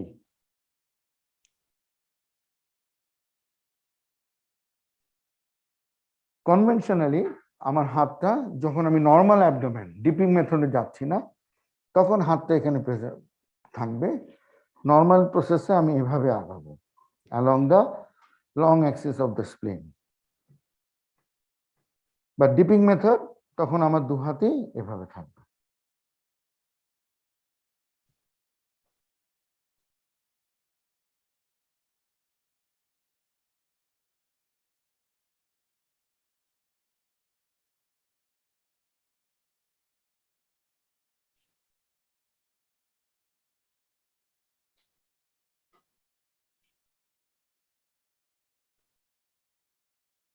এখানে এসে আমার স্প্লিন টিপটা আমাকে হিট করলো মেজারিং টেপ দিয়ে, আবার anterior mid clavicular line cutting the subcostal margin, এখান থেকেও মেজার করতে পারি, ঠিক আছে। আর আরেকটা মেথড হচ্ছে along the long axis up to the anterior axillary line. তো normally tip of the spleen আমরা জানি যে অ্যানাটমিক্যাল যে পজিশন তাতে এটার tip lies in the anterior axillary line. তো এখান থেকে আমরা মেজার করতে পারি, আবার কনভেনশনালি যেমন লিভারের মতো মিড ক্লাভিকুলার লাইন থেকে সাবকোস্টাল মার্জিন যেখানে কাট করে সেখান থেকে মেজার করতে পারি। এটা তোমাদের টেক্সট বইয়ে যেটা আছে সেটাই তোমরা বলবে বোথ আর কারেক্ট।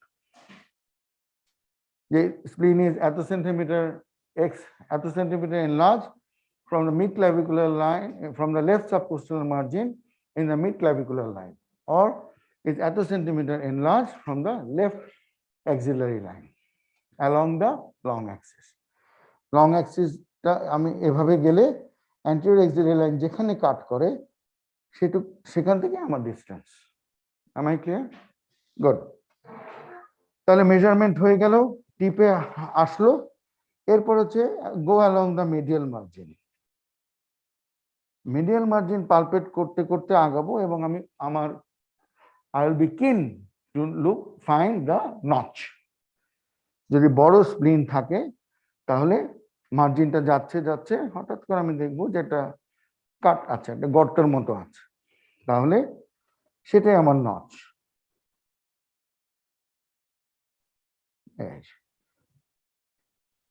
আঙুলটা ইয়ে হয়ে যাচ্ছে এই, এবং এরকম করে আমি নচটা ফিল করলাম, then I will go again. Medial border দেখা হয়ে গেল, দেন দ্য অ্যান্টেরোল্যাটারাল বর্ডার এভাবে পালপেট করে তাই। তাহলে মার্জিন ডিলিনেট হয়ে গেল, নচ দেখা হয়ে গেল, এরপর আবার একইভাবে সারফেস, কনসিস্টেন্সি অ্যান্ড টেন্ডারনেস। দেখতে দেখতে সাবকোস্টাল মার্জিনে চলে আসলাম, do the insinuation test.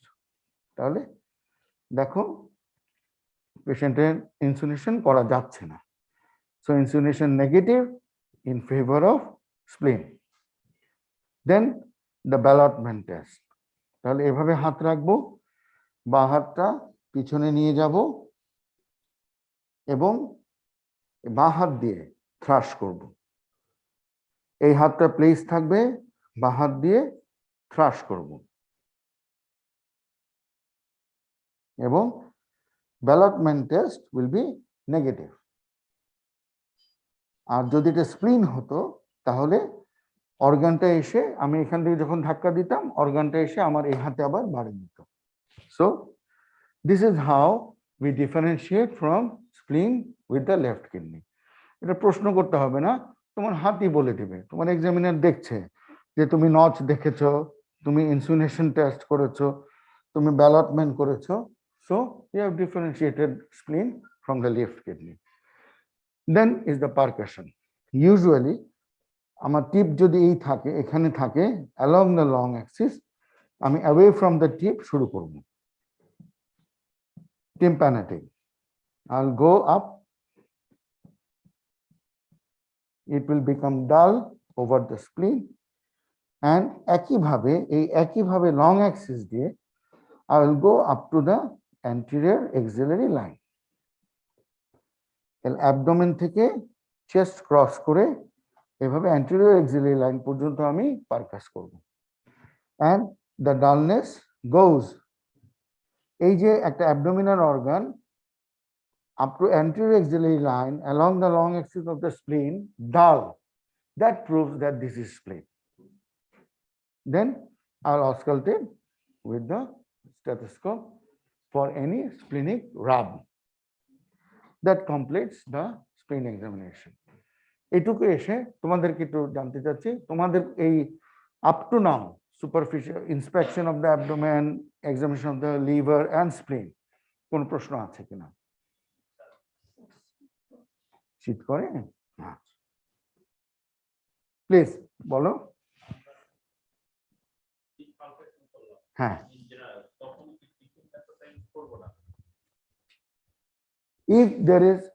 if there is gross ascites, then you must palpate in the dipping method.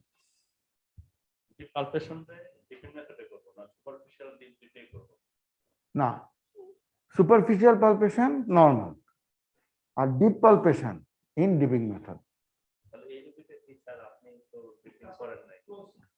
না, আমি তো এই পেশেন্ট, আমি বলেছি যে আমি একটা জেনারেল পেশেন্টের নর্মাল ইয়েটা দেখিয়েছে প্রথমে, তারপরে আমি তোমাদেরকে ডিপিং মেথডটা তো পরে দেখালাম, ঠিক আছে? বাট ইন জেনারেল এই পেশেন্টে যখন এই ধরনের পেশেন্ট যখন অ্যাসাইটিস থাকবে, all deep palpation is in dipping method. কারণ আমি শুরুতে বলেছি যে আমি তোমাদেরকে আগে as if it is a normal patient সেটা আগে দেখিয়েছি, পরে গিয়ে তোমাদেরকে ডিপিং মেথডটা দেখালাম। স্যার স্প্লিন পালপেশনের সময় আমরা অ্যাজুয়ালি যে বাম হাতটা কোস্টাল মার্জিনে ডিপিং রাখি, মেথডে তো সেটা সম্ভব হবে না, কারণ তোমার তো দু হাত এখানে ব্যস্ত। ঠিক আছে, স্যার যদি আমাদের এই রুগীটাকে স্প্লিন না পেলে যে ম্যানুভারটা করতে হয়, যে ডান পাটা স্ট্রেট বাম পাটা অ্যাঙ্গেল করতে হয়, ওইটা কি? spleen is not palpable, then you will do the right lateral position. Spleen supine position যদি palpable হয়ে যায় like this patient, then you need not to do. তখন কি স্যার ডিপিন মেথডে করতাম এই রুগীটার ক্ষেত্রে? মানে আমরা ওই ম্যানুভারটা করার পরে কি ডিপিন ভাবে আসতাম না হাতটা দেখে তারপরে আসতাম? মানে আমি আবারও সরল করে দিচ্ছি কথাটা, any ascites in gross ascites patient present, all deep palpation all the time will be in dipping method. ঠিক আছে, কারণ গ্রস অ্যাসাইটিসে ডিপিং মেথড ছাড়া তো তুমি মানে তোমার ফাইন্ডিংটা এলিসিট হবে না। ঠিক আছে, আর একটা প্রশ্ন, মানে আমি যদি বুঝে থাকি তোমার প্রশ্নটা, তাহলে তুমি বলতে চাচ্ছ যে এই পেশেন্টটা আমি স্প্লিন পালপেট করে স্প্লিন পেলাম না, জি স্যার, তখন আমি তো পেশেন্টকে রাইট ল্যাটারাল পজিশন করব।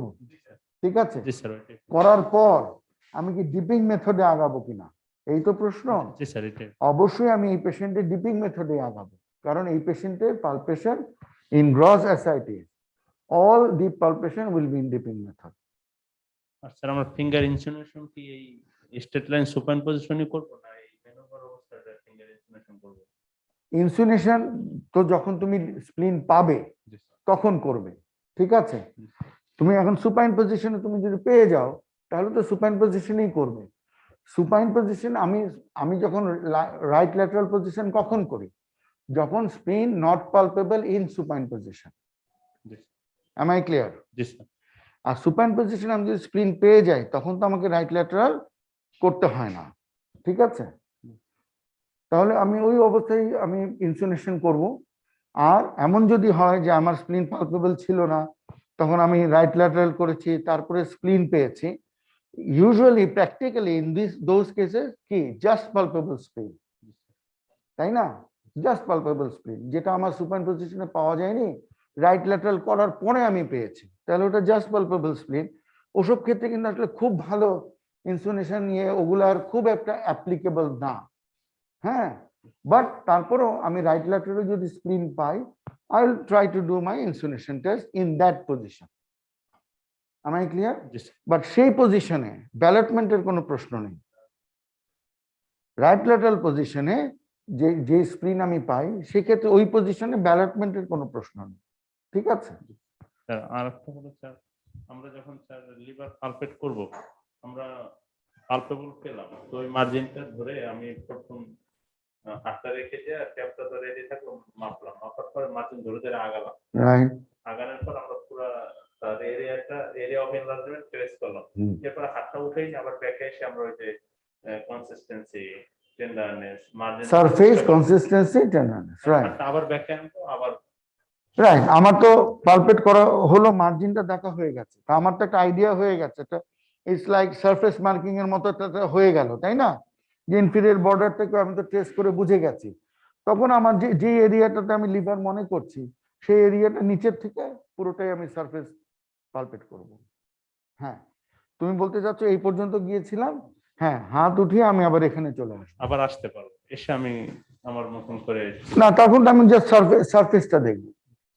ঠিক আছে, আরেকটা স্যার হলো যে আমরা যেমন হেপাটিক ব্রুই দেখি, আবার স্প্লেনিক রাব দেখি, তো আমরা যখন অ্যাজ এ হোল অ্যাবডোমেন যদি এক্সামিনেশন করতেই বলে, আমি কি সকল পালপেশন শেষ করার পরে হ্যাঁ ওই কথাটা আমি আগেই বললাম, যদিও এটা থিওরিটিক্যাল প্রশ্ন, প্র্যাকটিক্যালি কোনো মানে পোস্ট গ্রাজুয়েট পরীক্ষায় এক্সামিন দ্য অ্যাবডোমেন এরকম বলা হয় না, ভেরি আনলাইকলি।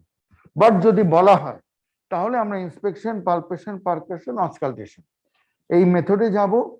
পুরো পেটের ইন্সপেকশন, পুরো পেটের পালপেশন, তারপরে পুরো পেটের অসকালটেশন, যে মানে পারকাশন, সেই ক্ষেত্রে আমি একসাথে লিভার পারকাশন করব, তারপরে আমি স্প্লিনের পারকাশন করব।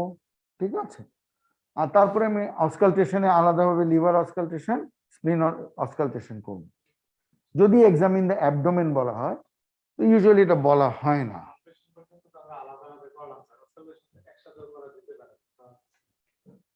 আবার বলো, বুঝতে পারিনি। রাতে পাইলাম লিভারের সারফেস মার্জিন গুলো দেখলাম তারপর আমি চলে গেলাম স্ক্রিনে আমার স্ক্রিন দেওয়ার পর স্যার ইনস্টলেশন থেকে আলাদা আলাদাই ভালো হবে না পরে একসাথে লিভার স্ক্রিনটা মানে অ্যাজ এ হোল অ্যাবডোমেন এক্সামিনেশনে সেটা ও তো আমি তো বললামই, যদি তোমার এক্সামিনেশন অ্যাবডোমেন হয়, তুমি পুরো পেট পালপেশন শেষ করবে, তারপরে তোমার যেখানে যেখানে দরকার পারকাশন করবে, তারপর তোমার যেখানে যেখানে দরকার অসকালটেশন করবে, ঠিক আছে? আর ইউজুয়ালি তো অর্গান স্পেসিফিক হয়, examine the abdomen. I'll take the judgment of Professor.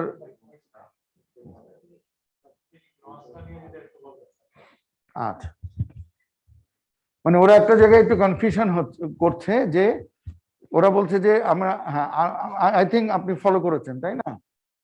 দেখো এখন পরীক্ষার সিস্টেম কি এখন আসলে ওভাবে বলা হয় না, এটা তোমরা থিওরিটিক্যাল কনফিউশন করছো। এবং ভবিষ্যতে অথবা নিয়ার ফিউচার এটা আরো অর্গানাইজ হয়ে যাবে। যেমন এই পেশাদের ক্ষেত্রে দেওয়া হবে হয়তো এক সেশন বা দুই সেশন পরে ইনস্ট্রাকশন থাকবে, this gentleman present to us abdomen discomfort, examine the abdominal system. তোমাকে সময় কিন্তু 8 মিনিট টোটাল সময়, এর ভিতরে তোমার টাস্ক অ্যাবডোমিনাল সিস্টেম।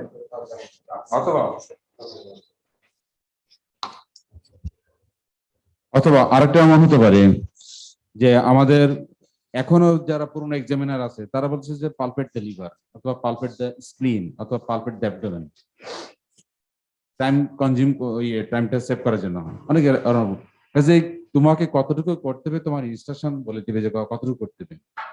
যদি এক্সামিনার মনে করে যে না সে ভালো পরীক্ষা দিছে, বাকি দুটি কেস ভালো দিছে, ঠিক আছে পালপেট দ্য অ্যাবডোমেন, তখন তোমাকে শুধুমাত্র পালপেট করতে হবে।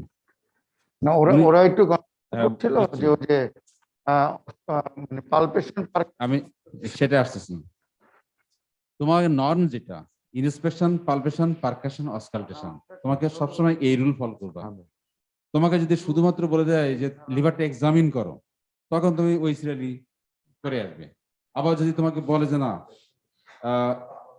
এক্সামিন দ্য অ্যাবডোমেন, তখন তোমাকে ইন্সপেকশন, পালপেশন, পারকাশন, অসকালটেশন, তুমি পালপেট করলে স্যার যেভাবে দেখাইছেন সুপারের সাথে ডিপ পালপেশন সুন্দর দেখাইছেন, মানে তোমাদের কিন্তু মানে কনফিউশনের সুযোগ নেই, কনফিউশন করার সুযোগ নেই। কিন্তু পালপেশন করবা, যখন পালপেশন তখন শুধু সব পালপেশন, ইভেন ডিপ পালপেশন, প্যারাঅর্টি লিমনোড সহ।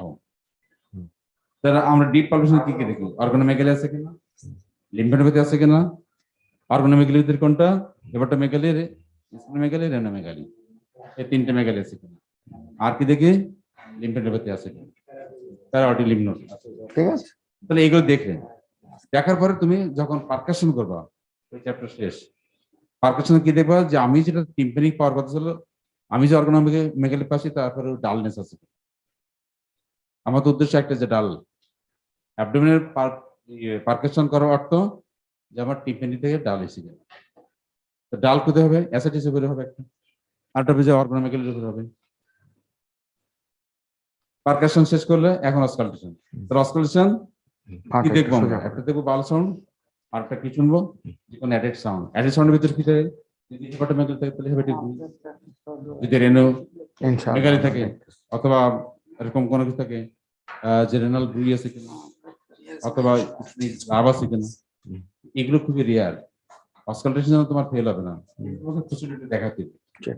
কখন একটা পেশেন্টের সিএলডি আছে, টেন্ডার হেপাটোমেগালি আছে, ডিপ জন্ডিস আছে, রিসেন্টলি ডিটেক্ট করতেছে, পেশেন্ট এক্সামিনারের কাছে ইনফরমেশন আছে যে এটা মাইটোটিক ট্রান্সমিশন হচ্ছে, সেই ক্ষেত্রে যদি তুমি হেপাটিক ব্রুই না দেখো তখন কিন্তু ঝামেলা হবে। তোমাদের মনে রাখতে হবে যে টেন্ডার হেপাটোমেগালি আছে, জন্ডিস আছে, পেশেন্টের লং টার্ম সিএলডি হিস্ট্রি আছে, তোমাকে পিক আপ করতে ওই পয়েন্টটা যে আমি কখন হেপাটিক ব্রুইর উপর কখন গুরুত্ব দিব, রাব হার্ড ইরেগুলার লিভার আছে তখন আমাকে গুরুত্ব দেওয়া লাগবে, ঠিক আছে? But as a part of the examination তোমাকে দেখতেই হবে, দেখতেই হবে as a part of examination. Palpation, percussion, auscultation সিকোয়েন্সটা এইভাবে আসবে, ঠিক আছে? যদি examination as a, thank you, তো এক্সামিনেশন অ্যাজ এ হোল যদি বলা হয়, তাহলে আবারও আমরা স্ট্রেনথেন করলাম যে palpation, auscultation inspection, palpation, percussion, auscultation, সেভাবেই আমরা আগাবো। তো লেট আস প্রসিড। হ্যাঁ, তখন আমি পরীক্ষার হলে আমাকে যদি বলে যে পালপেট দ্য লিভার, আর আমি পালপেশন করি লিভার পাইনি, সো আমি নিজেকে খুবই সতর্ক হয়ে যাব যে আমি ভুল করছি। চলে যাবেন? আচ্ছা, ঠিক আছে। আমি একটা কমেন্ট করে চলে জাস্ট 5 মিনিটস, আমরা একসাথে শেষ করি। I'll just take 5 minutes. আচ্ছা, সো আমরা আমাদের ক্লাসের শেষ পর্যায়ে চলে এসেছি। নাও দ্য অর্গান পালপেশনের মধ্যে আর মূলত ইম্পর্টেন্ট যেটা, that is renal palpation. So renal পালপেশনে আমরা খেয়াল রাখবো যে কি আমার transpyloric plane, that is cutting the 9th rib margin, এটা আমার কে হাইলামকে কাট করে, তাই না? তাহলে এই transpyloric pain that is in between the xiphisternum and the umbilicus, এর যে মিড পয়েন্ট, এই যে ইয়েটা, এই জায়গাতে আমার হাইলামকে কাট করছে আমার কিডনি। সো এই বরাবর আমি মাঝামাঝি করে আমার হাতটাকে প্লেস করব, ঠিক আছে? একইভাবে lateral edge of the rectus abdominis, আর আমার এই হাতটাকে আমি নিচে দিয়ে দিব। তাহলে আমার দুটো হাতকে আমি এভাবে প্লেস করলাম। উইথ এক্সপিরেশন, পেশেন্টটা যখন এক্সপিরেশন করবে পেটটা নামবে, আমি হাতটাকে নিচে নামাবো। এরপর ইন্সপিরেশনে পেট ফুলবে, কিন্তু আমি হাতটাকে চেপে রাখবো, পেট ফোলার সাথে যেন আমার হাত উঠে না যায়। তাহলে এইভাবে দুটো এক্সপিরেশন আমি যতটুকু পারি এই দুটো হাতকে কাছাকাছি নিয়ে আসবো, এবং আমি ফিল করব যে আমার এই দুই হাতের মধ্যে কোনো আমি অর্গান ফিল করতে পারছি কিনা। This is called the bimanual examination. এই যে দুটো হাত তুমি এভাবে পজিশন করলে, this is the bimanual examination. এভাবে আসলো, এর মধ্যে তুমি অর্গানটাকে ফিল করলে, তোমার কিডনি এনলার্জ আছে, পালপেবল কিডনি আছে, তুমি একটা অর্গান পেলে। তাহলে প্রথমে ফিল করার পরেই তুমি খেয়াল করো যে whether it moves with respiration or not। তাহলে কিডনি আমরা জানি কি, তাহলে পালপেবল, তাই না? এই তারপর হচ্ছে আমি বাই-ম্যানুয়ালি একটু রোল করব, ওই যে সারফেস, কনসিস্টেন্সি অ্যান্ড টেন্ডারনেস। আমি এটা এভাবে দেখাচ্ছি, অনেক সময় ওখানে বোঝা যায় না। তারপরে আমি যেটা করব, এই হাতটাকে পজিশনে রেখে এটাকে ছেড়ে দেব, সাথে সাথে আমার অর্গানের ফিলিংটা চলে যাবে। দেন আই উইল থ্রাশ, এবং আমি আবার অর্গানটা এসে আমার এই হাতে বাড়িয়ে দিব। That is the ballottement test.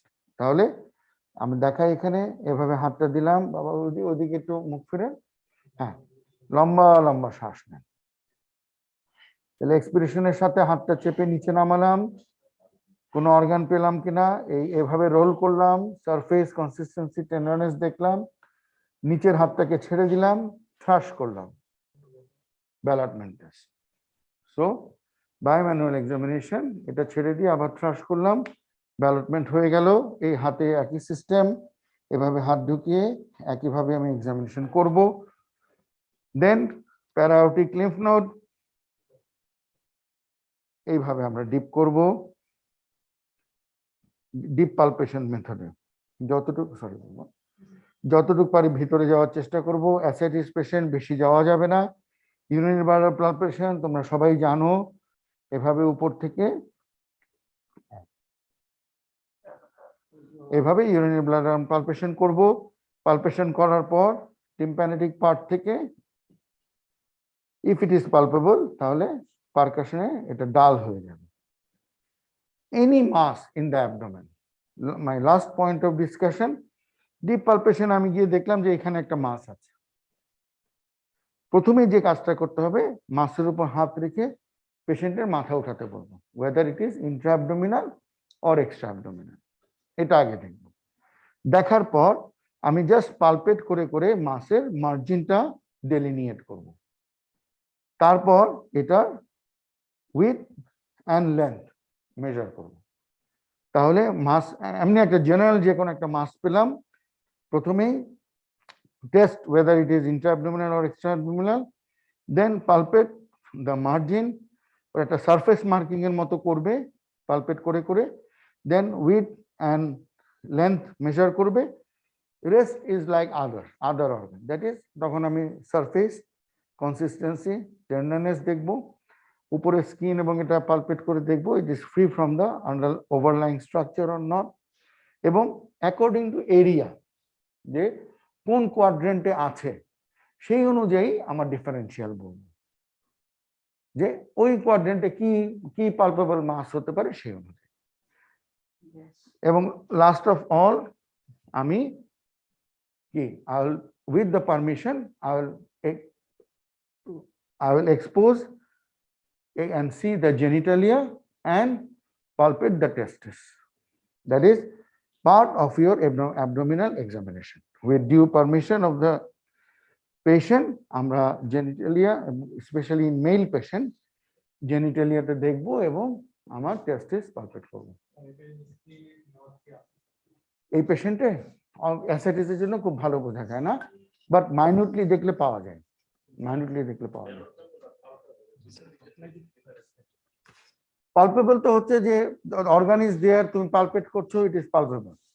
আর ব্যালটেবল হচ্ছে যে তুমি পোস্টেরিয়র ইয়ে থেকে যদি তুমি পাঞ্চ করো তাহলে সেটা ব্যালট হচ্ছে, সেটা উপরে ভেসে উঠে তোমার এখানে লাগছে, that is it is retroperitoneal organ. বুঝছো? তুমি নর্মালি যেটা পাচ্ছ দ্যাট ইজ পালপেবল, আর নিচের থেকে ধাক্কা দিয়ে যে জিনিসটাকে ভাসিয়ে তুমি তোমার উপরের হাতে লাগাচ্ছ that is ব্যালটেবল।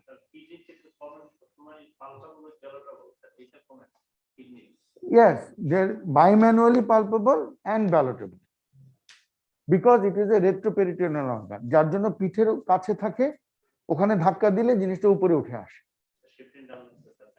O important, very important. ওকে, তাহলে আমরা এখান থেকে শুরু করব। আমি জাস্ট একটু দেখাচ্ছি করে আমি মাঝামাঝি আসবো, তারপর আমার ইচ্ছা আমি এদিকেও যেতে পারি এদিকেও যেতে পারি। গিয়ে আমি এখানে ডাল পেলাম, ডাল পাওয়ার পর বাবা একটু এদিকে কাখান, বাবা একটু এদিকে কাখ, আস্তে আস্তে এই তাকে 180 ঘোরাবো, মনে মনে 5 বা 10 গুনবো, আবার এখানে পালপেট করবো, পারকাস করবো, সাথে সাথে এটা টিম্প্যানেটিক হয়ে গেল, কারণ এর আগে ডাল ছিল কি সুপাইন পজিশনে, আমার ফ্ল্যাঙ্কে পানি ছিল, এখন কি এদিকে হওয়াতে অবভিয়াসলি পানিটা কোথায় গেছে, এখানে চলে গেছে। So a dullness that shift proves that this is fluid. এই হচ্ছে basic motto of the examination. তখন আমি দেখ আবার পারকাস করতে করতে নিচের দিকে নামবো যে ডালনেসটা কোথায় গেল, আমি এখানে গিয়ে আবার ডাল পেলাম অবভিয়াসলি at the bottom, দেন এখানে এটাকে ফিক্স করব, ফিক্স করে এখানে এসে স্টুডেন্টরা ভুল করে যে অনেক সময় পেশেন্টকে আবার সুপাইন করে দেয়, নো, এখানে বাবা ওই কাট হয়ে যাবে, there will be a 360 degree roll, patient আবার ওই কাট হয়ে যাবে, মাঝখানে কিন্তু আর সুপাইন হবে না, ঠিক আছে? আবার একই একই পানি এখন এখানে চলে গেছে, সো আই উইল ফাইন্ড টিম্প্যানেটিক এবং আমি নিচে নামবো, আমি এখানে এসে আবার ডাল পাবো। Am I clear? Thank you. So thank you all for your patience sharing. আশা করছি আমরা এরকম ক্লাস আরো অনেক করব এবং আমাদের লার্নিং আরো ভালো হবে। So thank you IPDI for the opportunity. Thank you, Dr. Syed Ghulam Mogni. Excellent demonstration with all the examination in a single presentation. Thank you, Dr. Mogni. আসলে এইগুলা কিন্তু আসলে ইউটিউব চ্যানেলে আমরা খুঁজলেই পাই, সেটা কিন্তু বড় কথা নয়। প্র্যাকটিস প্র্যাকটিস প্র্যাকটিস, আসলে যেটা মগ্নি যে দেখালো ম্যাথোডিক্যাল, পদুসা বললো, আমাদের ডক্টর গোবিন্দ বললো, আমাদের খুবই প্র্যাকটিস করতে হবে, যাতে ম্যাথোডিক্যাল করলে তোমার হাত দেখলে বুঝতে পারে যে এই ছেলেটা 500 অ্যাবডোমেন এক্সামিন করছে, ঠিক না? এটা বেসিক। তো আমাদের আইপিডি উদ্দেশ্য যে এই হাইব্রিড ক্লাসগুলো উদ্দেশ্য যে কোভিড আমাদের পেশেন্টের কম হচ্ছে, আর সবচেয়ে বড় ইম্পর্টেন্ট যে এইভাবে এই ডিগনিটারিজ নিয়ে এতগুলা লোক নিয়ে ক্লাস করা আসলেই কঠিন, কিন্তু আমরা অত্যন্ত কৃতজ্ঞ যে 4 জন আমাদের এখানে প্যানেলিস্ট ছিলেন। কোনো কমেন্ট?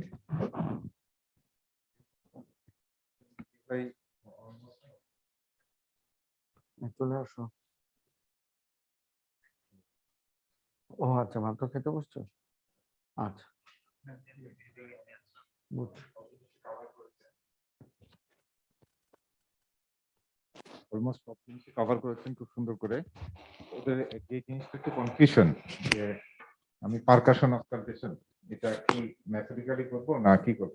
লিভারের ক্ষেত্রে আমি জাস্ট একটা জিনিস বলতে চাই যে আমরা লিভারটা যখন এখান থেকে পালপেট করলাম, পালপেট করার পরে আপনি পেলেন, পাওয়ার পরে এটার আপার বর্ডার অফ দ্য আমরা কি মানে লিভারের পারকাশনের ইম্পর্টেন্সটা কি, এখানে কোন জায়গায় থেকে কতটুকু বেড়েছে এবং লিভার স্প্যান, লিভার স্প্যানের জন্যই কিন্তু আলটিমেটলি এটা করতে হয়। তো এটা হলো কিন্তু আমি যদি আবার পরে চলে যাই তাহলে কিন্তু আবার আপনাকে এখান থেকে আবার পালপেট করে মার্জিনটা কিন্তু আবার দেখতে হবে, তো সেক্ষেত্রে কিন্তু একটু দুইবার হয়ে গেল। এই কারণে এটা যদিও পারকাশনটা করে ফেলতেছেন, কিন্তু এই পারকাশনটার জন্য এক্সামিনার আপনাকে হোপফুলি কিছু বলবে না, কারণ আমি লিভারটা কমপ্লিট করে আসতে হবে।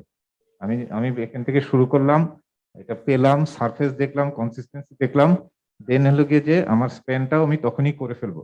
কারণ আমি আবার ব্যাক করে স্প্লিন দেখে অ্যাসেটিস দেখে আবার এটা যখন দেখতে যাব তাহলে কিন্তু আমাকে আবার এই মার্জিন দেখতে হবে, কারণ আমি তো এটা মনে রাখবো না।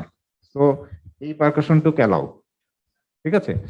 আরেকটা যেটা কনফিউশন হচ্ছে যে ডিপিং মেথড। ডিপিং মেথড হলো গিয়ে যে সাধারণত যখন অ্যাবডোমেন ডিসটেনশন থাকে due to most likely ascites, এটা ডিপিং মেথডের মেইন হলো গিয়ে যে নো রিলেশন উইথ রেসপিরেশন। আমি ডিপ করে করে যাব, আপনার হাত যদি অনেক মোটা থাকে, অত যদি ডিসটেনশন না থাকে, আমার তো একদম দুই হাত দিয়ে ডিপ করতে হবে তা না, আমি কিন্তু এক হাত দিয়েও ডিপ করতে পারি, এক হাত দিয়েও ডিপ করে আমি যেতে পারি, ঠিক আছে। তো ডিপিং মেথডে প্রথম কথা হলো যে আমার কোনো রেসপিরেশনের সাথে কোনো রিলেশন নাই, আমি এটা নিয়ে আমি পানি সরায় সরায় যাব, this is the main ideology. আর ডিপিং মেথড যেহেতু অ্যাসাইটিস এর ক্ষেত্রে করা হয়, তো আপনি যেটা বলতে যাচ্ছেন যে আমি এখানে মানে পেলাম না, তখন আমি কিভাবে দেখব, তো তখন আপনি ওই হাত কাত করে দেখতে পারেন, এক হাতে আপনি ডিপ করতে পারেন, তো সমস্যা কি, এই হাতটা দিয়ে তো আমি জাস্ট সাপোর্ট দিচ্ছি, ঠিক আছে। এই পেশেন্টের ক্ষেত্রে যেটা হয়েছে ডিপিং মেথডে আমার এটা হরিজন্টালি থেকে জাস্ট আমি ডিপ করে করে যাব, নো রিলেশন উইথ রেসপিরেশন। হ্যাঁ, আমি যদি নট নেসেসারি দুই হাত দিয়ে দিতে হবে, এক হাত দিয়েও আমি যদি যেতে পারি যাব, দুই হাত দিয়ে যেতে হয়, কারণ আমি তাহলে ভালোভাবে ডিপ করতে পারবো। স্পিনের ক্ষেত্রেও ঠিক সেম, এখানে গিয়ে আমি পেলাম না, কাজ করতে পারি, ঠিক আছে। আর স্পিনের ক্ষেত্রে বেশি মানে বর্ণনার ক্ষেত্রে স্পিন আছে, দ্যাট ইজ এনাফ। স্পিনের জন্য অত টাইম, এটা স্যার অলরেডি মেনশন করেছে যে সারফেস, কনসিস্টেন্সি, টেন্ডারনেস, এগুলি কিন্তু টাইম কিল করবে অনেক, ঠিক আছে। আর শর্ট কেসের মেইন জিনিস হলো নাম্বার অফ কেস যদি আমি বেশি করতে পারি, দ্যাট ইজ ইন আমার পাসের পসিবিলিটিটা বাড়ায় দেয়, ঠিক আছে। আমি একটা শর্ট কেস করতে অনেক টাইম নিয়ে নিলাম, কারণ ওইটা যদি ইনকেস ভুল করি তাহলে কিন্তু আমি চান্স পাবো না, ঠিক আছে। আর মেইন জিনিসটা হলো কি যে তার প্রথম দিকে যে জিনিসগুলো বলেছেন খুব ইম্পর্টেন্ট কথা বলেছেন, খুব সুন্দর, যে অবজারভেশনটা ভেরি ইম্পর্টেন্ট, কিন্তু সেই অবজারভেশন আপনি যে করছেন এটা কিন্তু এক্সামিনারকে দেখানো যাবে, বোঝানো যাবে না। আমাকে দিয়েছে তো অ্যাবডোমেন, কিন্তু আমি অ্যাবডোমেন এক্সামিন করতে দিয়েছে, আমার চোখ যদি দেখি ডিপ জন্ডিস, আমার মাথায় ক্লিপ করবে this could be a case of obstructive jaundice. আমার মাথায় থাকতে হবে আমি গলব্লাডারের দিকে আছে কিনা এটা দেখবো, কিন্তু আমাকে অ্যাবডোমেন দেখতে বলছে বলে একদম অ্যাবডোমেন তাকাইলাম আর আমি কিছু দেখলাম না, তখন কিন্তু আমি মিস করে যাব। অবজারভেশনের ইম্পর্টেন্সটা এইটা, ঠিক আছে। শর্ট কেস দেওয়া হয় কেন? শর্ট কেস দেওয়া হয় যে আপনার চেম্বারে একটা রুগী আসলে অল্প সময়ের মধ্যে আপনি ডায়াগনোসিস করতে পারেন কিনা, that is the main issue, ঠিক আছে। আমার মনে হয় মোটামুটি সব কভার করা হয়েছে। এটা আপনারা ওই অসকালটেশন পারকাশন এই জায়গাটা করতে পারেন, কোনো সমস্যা নেই। Thank you. ধন্যবাদ। ওই যে আমি যেটা বলতেছিলাম যে যে কনফিউশন যেটা লিভার যখনই পালপেট করতে হবে, স্যার যেটা বলছেন এটা কিন্তু রিকমেন্ডেড। আমি পেজে কাজে এটাকে লিভার হেপাটোমেগানি নাকি লো ডাউন অফ দ্য লিভার, যেমন অ্যাটাপেন্ড এমফেসিমা আছে বা সিওপিডি আছে, তার ক্ষেত্রে কি হবে? নর্মাল দেখা যাচ্ছে তার একটা লিভার আছে, অথবা অ্যাটাপেন্ডের ফ্যাটি লিভার আছে, তার একটু মাইল্ড হেপাটোমেগালি থাকতে পারে।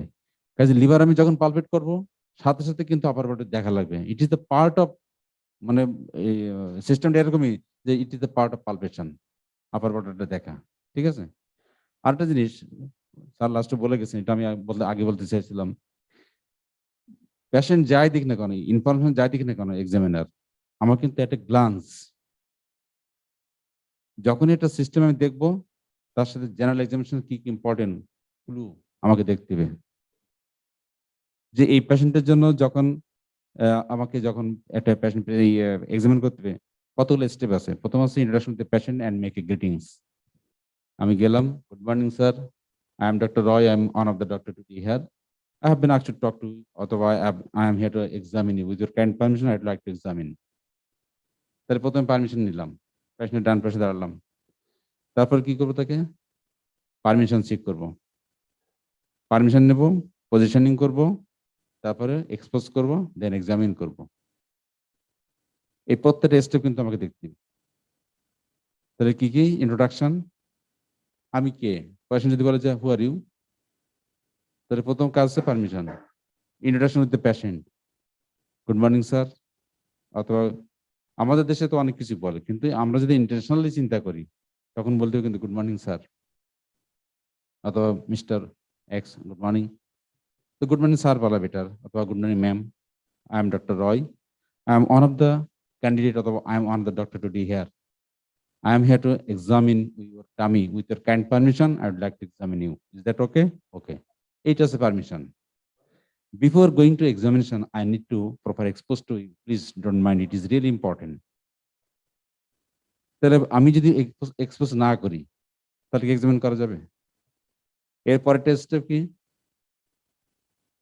Sir, with good for good examination you need to proper positioning of you, please lie down. Lie down করলাম, এক্সপোজ করলাম। স্যার যেটা সুন্দর করে বলছেন যে mid chest to mid thigh, mid thigh it is not possible, তাহলে as much as possible সেটা আমাকে দেখতে হবে। কারণ একটা হার্নিয়া আছে, অথবা একটা ইনজেকশন হার্নিয়া আছে, এটা মিস হতে পারে। যেমন এখানে একটা আম্বিলিকাল হার্নিয়া আছে, এটা এরকম প্রত্যেকটা স্টেপ আমাদের খেয়াল রাখতে হবে। পরীক্ষা কিন্তু কঠিন না, কিন্তু আমরা নিজেরা কঠিন করে ফেলি। শুধুমাত্র প্র্যাকটিস প্র্যাকটিস প্র্যাকটিস। আর মনে মনে সবসময় মনে মনে আয়নার সামনে আমি প্র্যাকটিস করবো যে আমি কি বলবো, আমি কি বলবো, কোনটা বার কি বলবো, কোনটা বার কি বলবো। আমি যখন ডেলিভার দিব তখন কিন্তু আমি বলবো না যে অন ইন্সপেকশন, আমি কিন্তু কখনো বলবো না অন পালপেশন, কিন্তু আমার সিকোয়েন্সটা থাকবে যে আমি ইন্সপেকশন, পালপেশন, পারকাশন, অসকুলেশন, আমার সিকোয়েন্সটা হবে এরকম। কাজে কোনো সময় on my palpation, on my inspection, on my অমুক, এগুলো কিছু বলা যাবে না, সিকোয়েন্সটা থাকবে এরকমই। এইটা আছে গুড, কি বলবো, গুড প্রেজেন্টারের ক্রাইটেরিয়া। সেটা সুন্দর করে বলতে হবে যে examination of the abdominal system of this gentleman reveals patient is ill-looking, decubitus on size, he is mildly anemic or moderately anemic, then dash dash dash dash dash. এইভাবে সুন্দর করে। So considering all these findings, I have some possibilities in my mind. It may be a case of coronary liver disease, it may be a case of peritoneal tuberculosis, it may be a case of internal malignancy with peritoneal metastasis. Ascites এর 3টা DD সবসময় জিজ্ঞাসা করাই যে ascites এর 3টা DD কি? শুধুমাত্র যদি অ্যাসাইটিস দেয় তাহলে তার 3টা ডিডি কি? 1 নম্বর ডিডি কি? অ্যাসাইটিস এর 3টা ডিডি, একটা হচ্ছে coronary liver disease, peritoneal TB বলতে হবে, আর internal malignancy with peritoneal metastasis. এই 3টা কথা বলতে হবে। অ্যাসাইটিস এর 3টা ডিডি আমরা সবসময় বলি কি কি?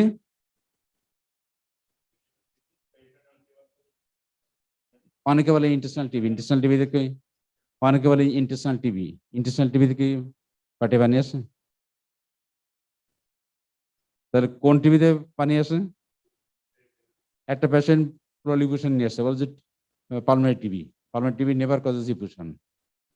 কতগুলো মিসনোমার আছে, অথবা মিস্টেক আমরা সবসময় বলি, আমরা বলি ব্লাড সুগার, এটা কি আমরা ঠিক বলি?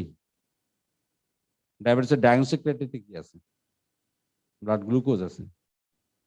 তাহলে এরকম একটা পেশেন্ট যদি ইফিউশন নিয়ে আসে, এবং যদি আমি মনে করি যে এটা টিউবারকুলার কজ, আমাকে বলতে হবে এটা এক্সট্রা পালমারি টিবি, অথবা টিউবারকুলার ওই plural TB, diagnosed with pleural TB. It is not pulmonary TB. Pulmonary TB, passive opacity. It never causes effusion. ঠিক আছে? তাহলে কিছু কিছু টিপস আছে এক্সামিনার কোনটা পছন্দ করে বা কোনটা বলা অ্যাপ্রোপ্রিয়েট সেটা বলতে হচ্ছে। তাই এটা আমরা সাবসিকুয়েন্ট ক্লাসে একের পর এক ডিসকাস করতে থাকবো। আজকে অনেক টাইম হয়ে গেছে। সবাই ভালো থাকবে, সবাই ক্লাসে আসবে। নেক্সট টাইমে দেখা হবে ভালো ভালো কেস নিয়ে।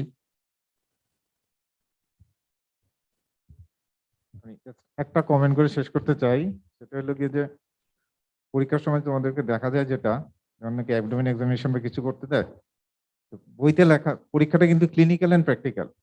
প্র্যাকটিক্যাল ইন টার্মস হচ্ছে প্র্যাকটিক্যাল পরীক্ষা, প্র্যাকটিক্যাল ইন সার্কামস্টেন্সেস সব চিন্তা করে নিয়ে বইতে লেখা আছে mid chest to mid thigh. ঠিক আছে? এখন তাই বললে এখন ফিমেল রোগী বা এই রোগী তোমাদের ক্ষেত্রে অনেক ক্ষেত্রে দেখা যায় যে স্যার আমি একটি স্ক্রিন চাই, এটা করতে হবে। এগুলি আসলে ভেগ। তুমি যতটুকু প্র্যাকটিক্যালি পাঠানো যাবে ততটুকুই করবা। আরও এখানে জানে ঘটনাটা কি, তুমিও জানো। এটা নাম্বার ওয়ান। নাম্বার টু হলো what is the importance of superficial palpation. তুমি অনেক কিছু কোশ্চেন করলো যে আমি এই দেখবো সেই দেখবো, বেসিক্যালি এটার ইম্পর্টেন্স একটাই, to get the confidence from the patient. কারণ এমন কিছু নাই যে তুমি ডিপ পালপেশনে পাবা না। ডিপ পালপেশন তুমি তো করতেইছো, এখানে টেম্পারেচার বলো, লাম বলো, যাই বলো, টেন্ডারনেস বলো, এটা কি ডিপ পালপেশনে পাবা না? অবশ্যই পাবা। এই সুপারফিশিয়াল পালপেশনটা এমন ভাবে করবা যে পেশেন্টের সাথে তোমার একটা ইয়ে তৈরি হলো, তুমি তাকে ব্যথা দিচ্ছ না, যাতে সে পরবর্তী এক্সামিনেশনটা তোমাকে কোঅপারেট করে। ঠিক আছে? Thank you. Thank you all. Thank you so much. Thank you.